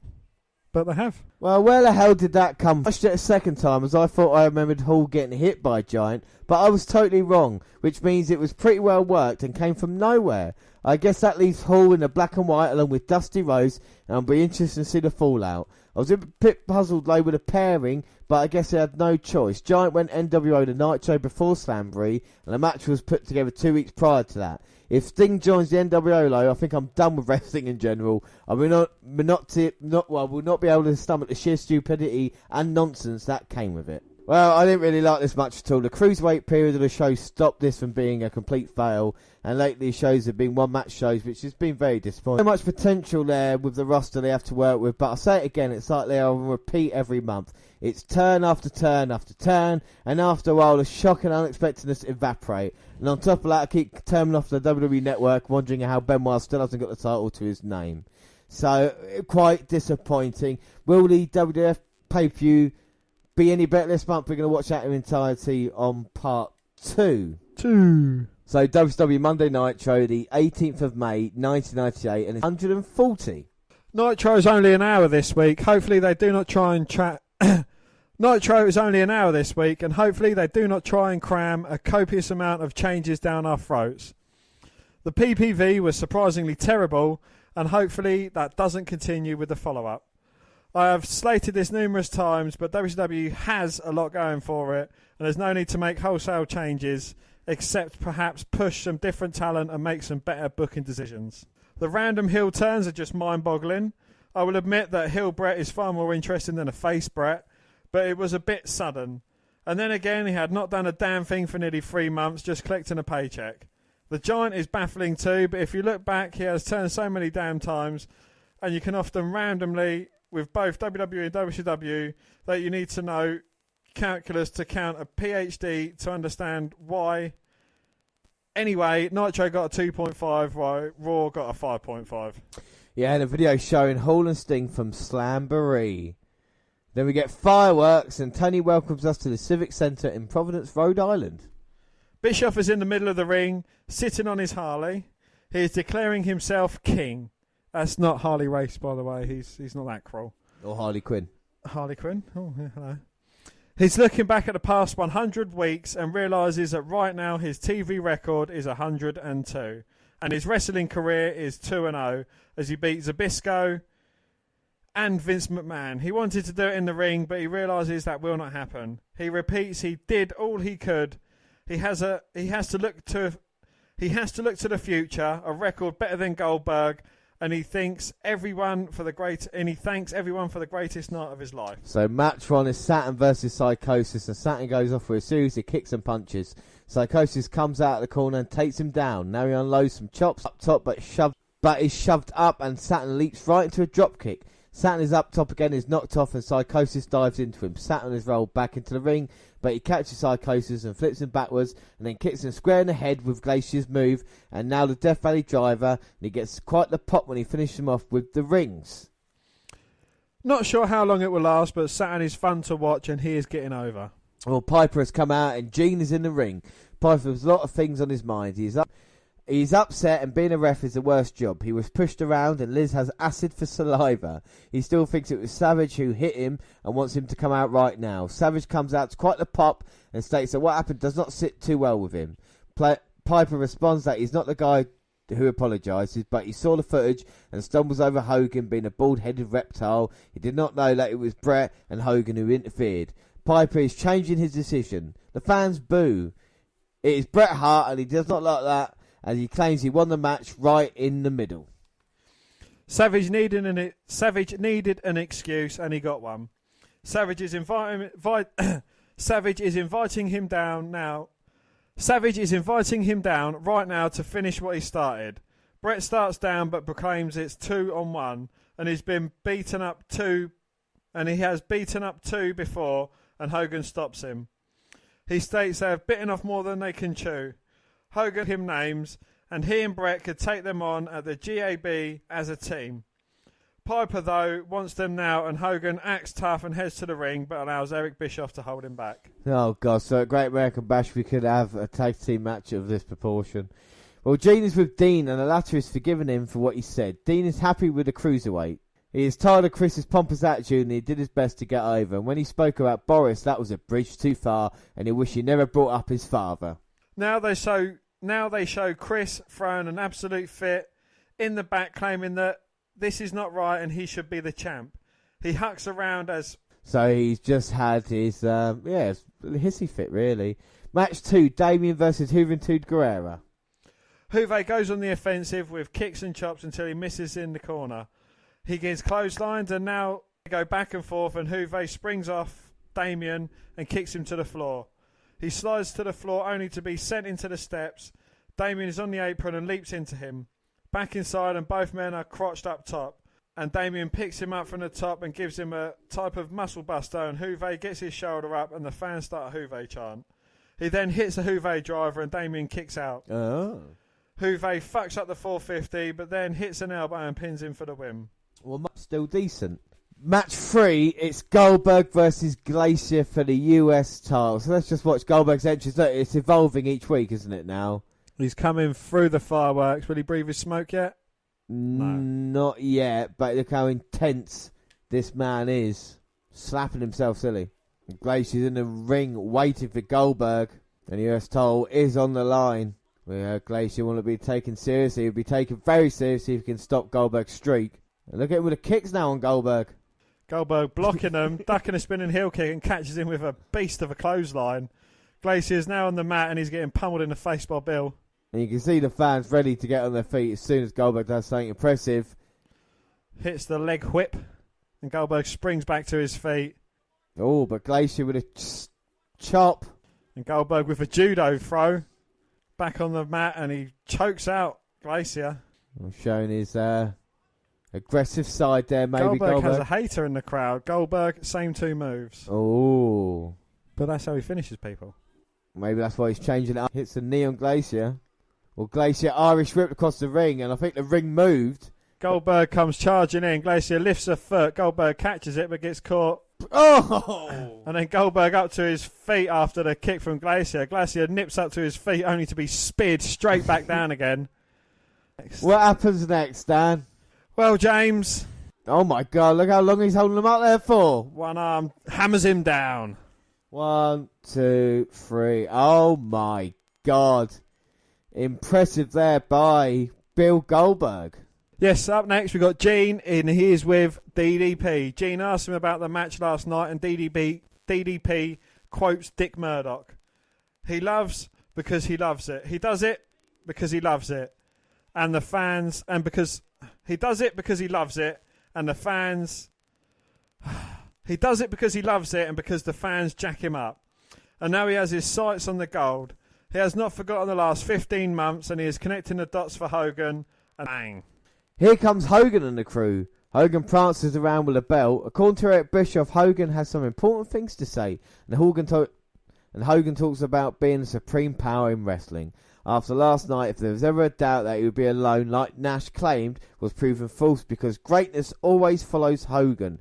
There is no doubt about the power of Hollywood and essentially the gospel of the NWO, and the commandment, he said demandment, is that he took Nash's best friend and introduces Hall. Eric Bischoff calls out Sting, and then he entices him to come out with repeated quasi-taunting. He comes out, and the Giant is there too. Here comes Sting now with the Giant. What's he going to do? Is he going to join the NWO? Oh! No, Sting spits on him. Oh my God, why would you spit on him and how the Giants grab Sting? And just chokes him out. Well, I guess I want to be part of Hogan's NWO. The Giant beating him up. And now here's Kevin Nash. He's got himself a metal pole. And Nash is picking up Sting. Well, what does that mean?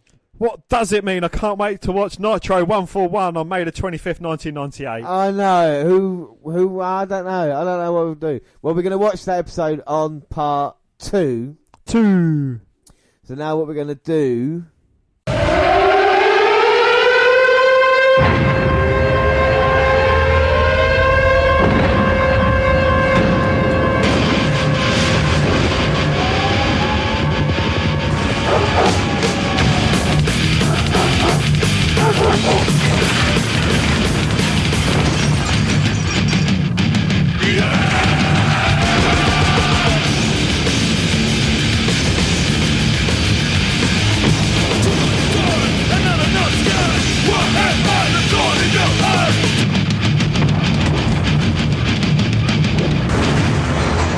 A video package recaps how Vince McMahon has stacked the deck against WWF champion Steve Austin at Over the Edge, and the end of last week's show where Austin and McMahon were in a tag team match against The Rock and D'Lo Brown. Yes, that actually happened. And yeah, May 18th, Raw 260, and we get the opening titles and then fireworks! Yay! Well, Jim Ross and Michael Cole are in the booth and they are live from Nashville, Tennessee. Well, Vince McMahon, Pat Patterson and Gerald Briscoe walk out, and McMahon announces that his devastating clothesline gave Steve Austin a mild concussion. He announces that for Austin's protection, he is barred from the arena. Austin shows up and tells the security guard that he's coming into the building one way or the other. Dude Love walks out, in a suit of course, seeing Foley with slick back hair in this role, and promises that Over the Edge will be a special night for everyone that hates Austin. McMahon then calls out Dustin Runnels, who has a bad knee due to knee surgery, and then books him to face Love. The stipulation is that if Runnels wins, he'll be the number one contender to the WWF title and get the Over the Edge title match against Austin. But if he loses, he'll have to work for 30 days without being paid. The heat for this segment is off the charts, and the great thing about the Austin McMahon angle was its ability to elevate, albeit temporarily, some of those who were involved in it. Well, Joe the King Lawler is shown helping someone covered in a sheet out of a van and escorts them into the arena. The security guard checks to make sure it's not Austin and lets them in. The opening contest, and it is Too Cold Scorpio going against Val Venis. So we've seen the promo vignettes. This is a debut of Val Venis in the WWF. The porn star. Yeah, I mean, and this character is important. Hello, ladies. Hello, ladies. Well, he's just debuting here. This porn star. Look at these videos. Hot dogs going into buns. Train coming for a tunnel. Rocket launching. And he's got a towel around his waist. Flower blossoming. Right, guys. So that is Val Venis. Venus sounds like penis. Do you want to see his money shot? Of course it is the money shot. Yeah. So anyway, let's. This is Venus' debut, and he gets a good reaction, which is why vignettes work before debuting a character. It's sad how quickly the WWF gave up on the Funk Scorpio team because the tag division was really devoid of talent at this time. It's not really clear if Venus is a face or a heel, so that leads to the crowd being unsure about how to react to Scorpio's role in the match. Even though you anticipate a squash, this ends up as a very competitive match whereby Scorpio is playing the 1998 version of Tito Santana. It's too long for a debut, though, and the crowd loses interest, despite the match being technically proficient.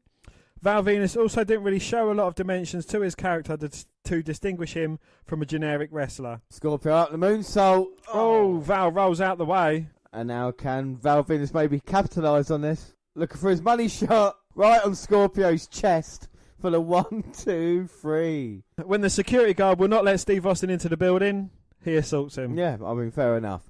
Austin walks out to the ring and calls out McMahon and his Stooges. He proposes a 3-on-1 fight between them, and McMahon hilariously backs out by saying that he does not show up to a street fight in a tweed jacket. That's hilarious. The Stooges cut small promos, and Austin, and McMahon decides to book a 2-on-1 street fight and won't tell Austin which two of them he will fight. This had a lot of great back and forth, probably capped by Patson denying that he sucked and Austin saying that he thought he did as a small inside reference. You see, because Pat Patson... Dick. Yeah, he does. Another vignette for Edge's head. We must embrace the Edge and let go. Lawler tells his disguised man that he's there to protect him and not to get makeup or enjoy the other amenities backstage. Sable comes out and calls out Mark Mero and proposes an amicable split. Mero says it's not possible because she signed a contract 2 years ago that made her his property. Hang on a minute. So let's just get this right. Mark Mero has a contract to say Sable, a woman, is property of him. So, you know what I'm saying there? Yep. Well, Ross makes a hilarious comment about how the Emancipation Proclamation ended contracts like that. Mero demands that she will get into his corner tonight for his match with Terry Funk. So up next, Terry Funk versus Marvelous Mark Mero.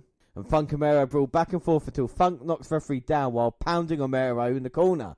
Mero hits a low blow, but Sable hops on the apron and tells the referee about it, allowing Funk to surprise Mero with DDT and win. Predictable ending, and this was too rushed to really draw anyone in. Funk recovering seconds after Mero's TKO to get to the finish was also ridiculous. Police officers arrive at the arena to arrest Steve Austin. The 1-800 Collect Rewind segment is The Undertaker destroying Jerry Lawler on last week's show. The police investigate whether Lawler's disguised man is Steve Austin. They realise it's not and move on. Call 1-900-7374-WWF to hear about the recent fortunes of a former WWF television announcer. Chains and Skull going against LOD 2000. Since LOD 2000 and the DOA are booked to face each other over the edge, Chains and Skull face DOA. Chains and Skull face LOD so as not to give that match away for free. Based on Ross's commentary, this feud has quickly turned into nearly every other LOD feud since the summer of '97, where the storyline is, can these old guys still fight? Things get really sloppy when all hell breaks loose and April sneaks in out of the crowd to give the DOA another win via a legal switch. I'm over that finish and this feud at this point. After the match, LOD demand a 6-man match against the DOA next week, and they will bring a mystery partner with them. Also, mystery partner to team up with the LOD. I wonder who that could be. Ross discusses that Paul Bearer is using DNA testing to confirm that he's Kane's father. Kane wears a ski mask at the medical clinic as his DNA is being taken because he has awful burns on his face. And then we get the Warzone opening titles. So look at Lawler there. He's got a man. It's not Stone Cold Steve Austin. It's not. That's been confirmed by the police and security. And Lawler said he's there, and he's there to protect the king if things go wrong. I wonder who it is. Well, he's been beaten up the past couple of weeks, though, hasn't he? Austin beat him up, and then, of course, the Undertaker beat him up. If it's anyone, it's going to be someone that can beat Austin and Undertaker. Most definitely. It's Al Snow. And Head. Yeah, sorry, Head's there as well. There's a Head charm. So Lawler comes out to do commentary, and Ross makes fun of him by saying he's a grown man wearing a crown, carrying another man in a blanket. And Lawler unveils man to be Al Snow, like we saw, and he probably Vince McMahon. Snow wants his meeting with man immediately and won't sharpen commentary, so Lawler relocates him to the first row. And we've got a number one contenders match for the WWF Championship, and it's Dude Love with Gerald Briscoe and Pat Patterson versus Dustin Runnels. So Dustin Runnels here is not wearing Goldust, got burned, didn't it, in the last week, and he got rid of the whole Goldust apparel. He's here as Dustin Reynolds, but he's got a bad knee. And if he wins this though, he faces Steve Austin at OVO, which would be huge, just a couple of weeks away. And he's got FU on his chest. You know what that means, don't you? Forever Unchained. Yep. And Patterson, Briscoe, just keeping a close eye on him. Dude Love throws Reynolds' leg into the apron. So Dude Love has been all over Dustin pretty much the most of this match. Yeah, it's sent him into the stairs, been targeting the leg. Brings it back in now. Oh, but Dustin's trying to make his way back into it, doing some gold dust manoeuvres, dropping to the mat, giving him an uppercut. Austin watching on backstage in the world's smallest television they could find, making sure, see, he's got to face it over the edge. And as JR says to us, Reynolds had knee surgery just a week ago. Well, he manages to hit a bulldog. Briscoe's up in the apron now after Dustin taunted him. Oh, and Dude Love's got the mandible claw locked in on Dustin. And that's it. Dude Love stops Dustin Reynolds. My word, that's a bit of a surprise. Well, Reynolds gets the jobber entrance, so astute wrestling fans know that his odds aren't very good. Reynolds is wearing an FU shirt, which is a piece of Gold Dust merchandise, so I guess he hasn't fully ditched the character after all. After some quick brawling, Reynolds hits the bulldog, but Briscoe distracts the referee and allows Love to apply the mandible claw, or love handle if you prefer, to win. You can see Dude Love on his arm as well. He's got the VKM and the heart on there, so obviously he loves Vincent Kennedy McMahon. But like you said, yeah, Dan, 97-98 has not been a good year for Goldust, has he? He lost his wife for 30 days to Brian Pillman, and now he doesn't get paid for 30 days. With this quick match that made Reynolds an afterthought, they pretty much destroyed his new non-Goldust persona's credibility. This may have happened because Reynolds had knee surgery done just prior to the show. Well, police officers come to Steve Austin's locker room and arrest him. After the commercial break, McMahon and the Stooges come to Austin's locker room and gloat as he's taken away. Well, it is up next. It is Dick Togo, or Dick to Go. I call him Dick to Go. Dick to Go. I'm not having a Dick to Go. Next match is Dick Togo and men's... You can fucking do these names, but it's not Dick to Go. Well, up next it is Dick to Go. It is Dick Togo and men's TO with Yamaguchi-san and Funaki, and they go against the Headbangers. The Headbangers are attacked by Kai Tai on their way to the ring, and the flow of this bout, like many of Kai Tai's matches, is disjointed between some nice tag team moves. Eventually, Funaki gets into the ring to assist the beatdown of Thrasher, and that triggers Bradshaw and Taka Michinoku running out the ring and triggering a double DQ. What a waste of time this was. Well, you can call 815-734-1161 to get your Raw is War play ring for $32.99 plus $9 shipping and handling. Vader hitting a Vader bomb on Barry Windham on last week's show is the slam of the week. We get more clips on Paul Bearer and Kane at the DNA facility. Paul Bearer doesn't like needles, and he's hilarious in this segment with his crack of, I'm going to show people I'm Kane's daddy at the end. A match up for the WWF Tag Team Championships, and it is the New Age Outlaws, who are the champions with China, versus The Rock and Owen Hart. Well, this is also a preview of Over the Edge when the Outlaws and Triple H will face Owen Hart, Carmen Mustafa and Dino Brown. The crowd works up a Rocky Sucks chant to match the beat of the nation's theme music as the nation head to the ring. Looking back at this feud, I have no idea why I root for DX, since their sophomoric antics do not translate well at all 20 years later. And now here comes The Rock, leading his nation out. It's different to the other nation theme, isn't it? But it's definitely The Rock's theme tune, just different. Slower. Yeah. So it's Nation and DX. And here we go, to start already. Well, the nation definitely has changed. I mean, you know, Karma's more of a pimp daddy now. Yeah, and The Rock and Triple H going out on the outside.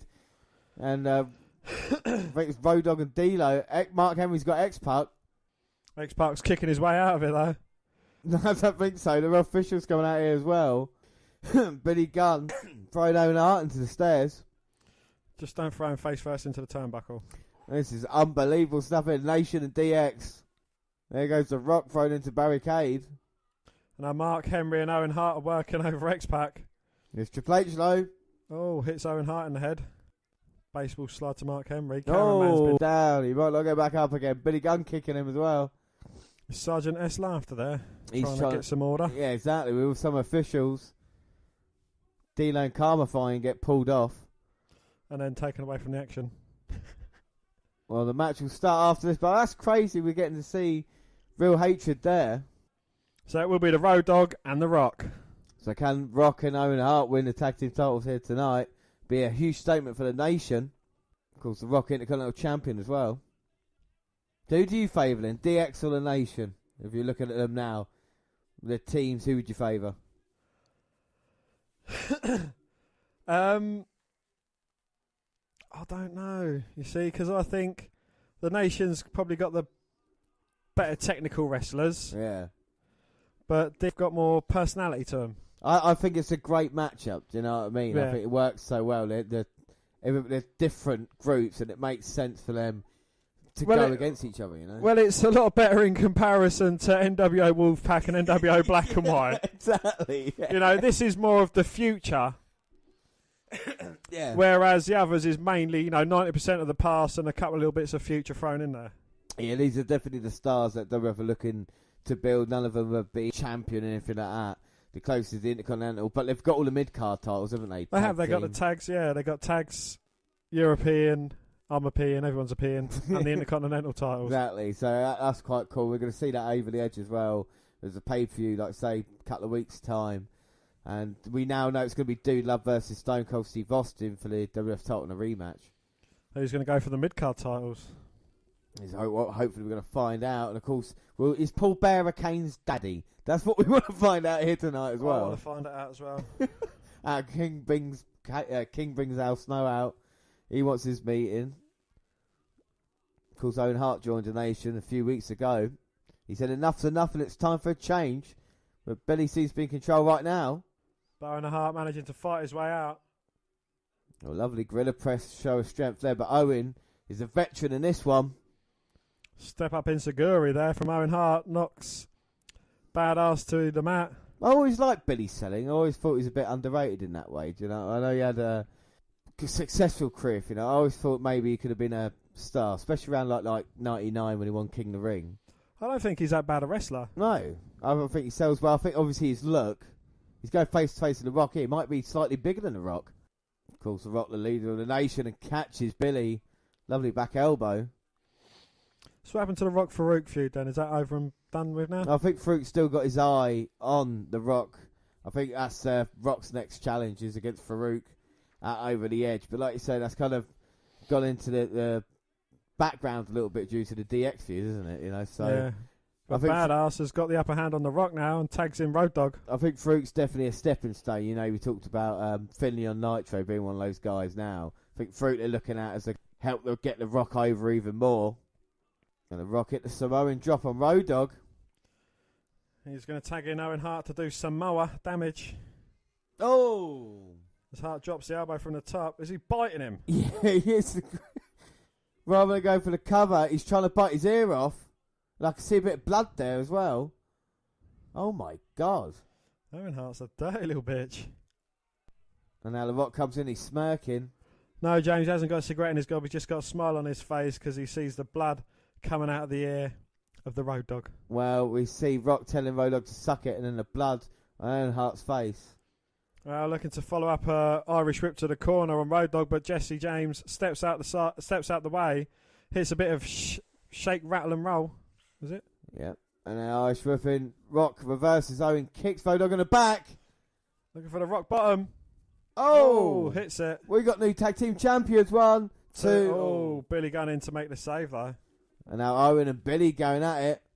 All The Rock really needs to do now is cover. And look at Owen Hart and Billy trading blows. Chyna's up in the apron. Causing a distraction. Infuriating The Rock. Oh! Farouk comes down. And Farouk's got The Rock. Oh, seated pile driver. Well, referee didn't see it until Road Dogg goes for the cover. 2, 3. And Road Dogg gets the cover over The Rock. Well, there you go. And I tell you something, another thing I like about it is obviously it keeps the feud going, but with that, The Rock didn't lose cleanly, didn't he, to Road Dogg? And like I said, with Farouk, you mentioned him. Unlike WCW, where they don't do anything with it, they put Farouk in this match because there's still bad blood between the two of them as well. So I think it's a good story as it kind of goes along, I think that's where Raw's working a little bit more than kind of Nitro. So Nitro's kind of more disjointed. Nitro's more kind of disjointed, isn't it? With kind of stuff put together. Well, Steve Austin is shown sitting in a police cruiser, and Ross wonders why Lee haven't taken him to jail yet. The answer comes after the commercial break, as Austin gives an apology to the security guard. Austin just tells the guard he's so stupid he didn't let him into the arena and flips him off and walks off as a free man. Kevin Kelly hears from the doctor who conducted the DNA test on Paul Bearer and Kane that Bearer is... Come on, James, keep it together. That Bearer is Kane's father. When the lights go out for Kane's entrance, Ross jokes with Lawler, and then the Undertaker has appeared behind them. Bearer tells the Undertaker that his mother was a whore, and the Undertaker charges the ring. Let's watch it. And here comes Taker now, going straight after Kane, and he's punching away. Oh! Daddy's down. Bearer gets taken out. Third. Choke slam on Kane by the Undertaker, and now Bearer's getting a beating. Oh my God. And Kane's already back up. Throws Undertaker in the turnbuckle now with big right hands himself. Oh my God. Irish whip, and he's got the hand grasped around Undertaker's throat. Oh. Gives him a choke slam and continues the beat down, and Paul Bearer joins him, putting his chubby feet on. He can barely stand up, bless him. And now beating down on the Undertaker. And who's this? Who's going to come to make the save? It's Big Van Vader. It's Vader time. Vader's out here trying to get some retribution. Kane trips over the Undertaker's head. The man that caved his face in. The Undertaker's up. Vader and Kane are brawling. And Undertaker's going after Bearer. Look at Bearer, how fast he's running. He's gone. That's nice for Bearer. And now Vader, ooh. He eliminates Kane from the Rumble, but Kane lands on his feet. Will he fight Vader, or will he go look after his daddy? I think he's got to try and find where Daddy Paul Bearer is. But Vader's back, and Kane caved Vader's face in. And Vader wants a bit of retribution. The crowd is really into seeing Bearer get destroyed. The crowd is really into seeing Bearer get destroyed, which is a testament to how well he played this role. So the main event is a handicap street fight with Sergeant Slaughter's guest referee, Stone Cold Steve Austin versus Patterson and Briscoe. Ross tells the audience, really? Yeah, I know, it's terrible. Ross tells the audience that Patterson does rear end work at the Briscoe Brothers body shop, which Briscoe wears a t-shirt advertising. Yeah. Patterson has a t-shirt emphasising his first Intercontinental title reign. The fact that S. Laughter is referenced as Sergeant and not Commissioner Slaughter anyone is telling, as the WWF trying to streamline its authority figures. S. Laughter takes the offence at Austin's banter before the match, and he clotheslines Austin from behind to give Briscoe and Patterson the advantage. So here we go, Pat Patterson. So it's a hot and steamy night in Rio de Janeiro. Did Pat Patterson win the first ever Intercontinental title? And it was a hot, steamy night in Rio de Janeiro where Briscoe done some rear end work. Oh, look at the... I'll tell you what, he scrubs up well, doesn't he, as referee? Does Sergeant S. Laughter in a great shape. Do you think this is what's beating Nitro in the ratings? Also, sex a guy in Steve Austin mask. Yeah, do you think Nitro's trying everything? They turn over, they're like, you put Briscoe and Patterson in your main event. And you're moaning about Hogan versus fucking Macho. And they're winning the night, they're winning the ratings. Let's see what reaction Steve Austin gets. There's a bloke looking like Austin. So here comes WWF champion Stone Cold Steve Austin. That's a cool t-shirt. Want to raise some hell. And he's not got his black pants on, he's got his jeans. Well, he didn't come here for a wrestling match, James. He came here... There he is, got shorts. He came here for a fight. Wearing shorts. No, there's Austin giving Slaughter S. Laughter the title belt. And Sergeant's putting out the rules. And Steve Austin's got a problem with authority figures, gives him the fingers. Oh, clotheslines Austin from behind and Poe start the beatdown. Oh my God. There's 2-1 assault here. Oh, Briscoe's got the leg, that's bad.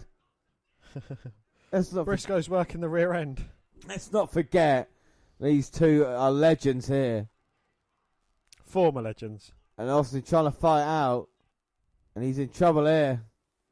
Briscoe's got hold of Austin. Patterson's going into his pants. Oh my God. He's got some nuts on his hand. Oh. Right into Austin's face. The smell might beat him. 1, 2. Oh. Austin kicks out. Comes back, starts beating at Patterson. Gives Briscoe some of his offence as well. Throws Briscoe out. Patterson going up top. Austin crutches him on the top turnbuckle. Patterson, that's a good sell. He's down. And now Briscoe's on the outside. And Sarge can't do anything about it. Briscoe tries the right hand. Patterson might do better. Reverses Austin. Oh, Austin dodges.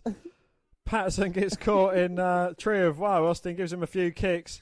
Briscoe's down on the mat trying to fight Austin, but unsuccessfully. Briscoe into the top turnbuckle. Well, it is a street fight, and Austin seems to be enjoying it now. Oh, but Patterson's going back into his trousers again. Oh, he's just touching himself. And Austin saying, I'm not having that. And Patterson is in serious trouble. Briscoe now's got caught. Stunner! Oh, fucking hell. Fuck. Briscoe nearly broke his neck. But now it's Patterson's turn. He gets help to his feet. Uh-oh. Only to eat a stunner. That was just as terrible a sell as any. I was saying, that's what you get. And Sergeant trying to get the Cobra clutch in. Austin kicks him off. Stunner for Slaughter. Freaking stunners. Oh, no. Dude Love's on his way out. He gets clotheslined by Austin, taken down. Dude Love gets eliminated from the Royal Rumble. Austin follows him up. Oh, I knew that was going to happen. A wet spot there, and Foley went flying. And who's the guy with the mask? There's a fan with the Austin, and now he's got the chair. Oh! He hits Austin on the back with it. What the hell is this? And Austin going after him. Oh, no. It was Vince McMahon. And Vince trying to right hands. He had a plan. Oh, and Foley with a chair on Austin. Well, Al Snow could have had his meeting with Vince McMahon. He was sat next to him all along. And McMahon's come out here. And Dude Love now's going Austin. On Austin. And oh man, so happy about this. Austin in serious trouble as Raw comes to an end. My word. Alright, so that's it for part 1. And part 2. We're going to bring you Nitro and Raw, both for May 25th. And then WWE Over the Edge 1998 pay-per-view. But until then, don't forget you can follow us on Twitter at WWE Network Review or at Vince McMahon WWE. I'm at J_Rowlands. We're also on Facebook. Did we do that? Yes, Facebook. You can come and find our page and give us a like with the WWE Network Review podcast. Or you can come and find me and add me as a friend. I am Vince McMahon. Across all the Google platforms, WWE Network Review on Google+. Send us an email to WNRpodcast@gmail.com. Subscribe to our YouTube channel, WWE Network Review Podcast. We've got clips going out there and podcasts going at the same time they do there. There's other places like SoundCloud. On your phone. Don't forget on SoundCloud as well to subscribe to our Music Maker Diddly. Also on Stitcher Radio, on Speaker Radio, where we're live next month for NXT Chicago 2. But you can download, subscribe, rate and review there. I have been James Rowlands, and as always, I was joined by Damn right. Thanks for listening, everybody, and bye. Bye.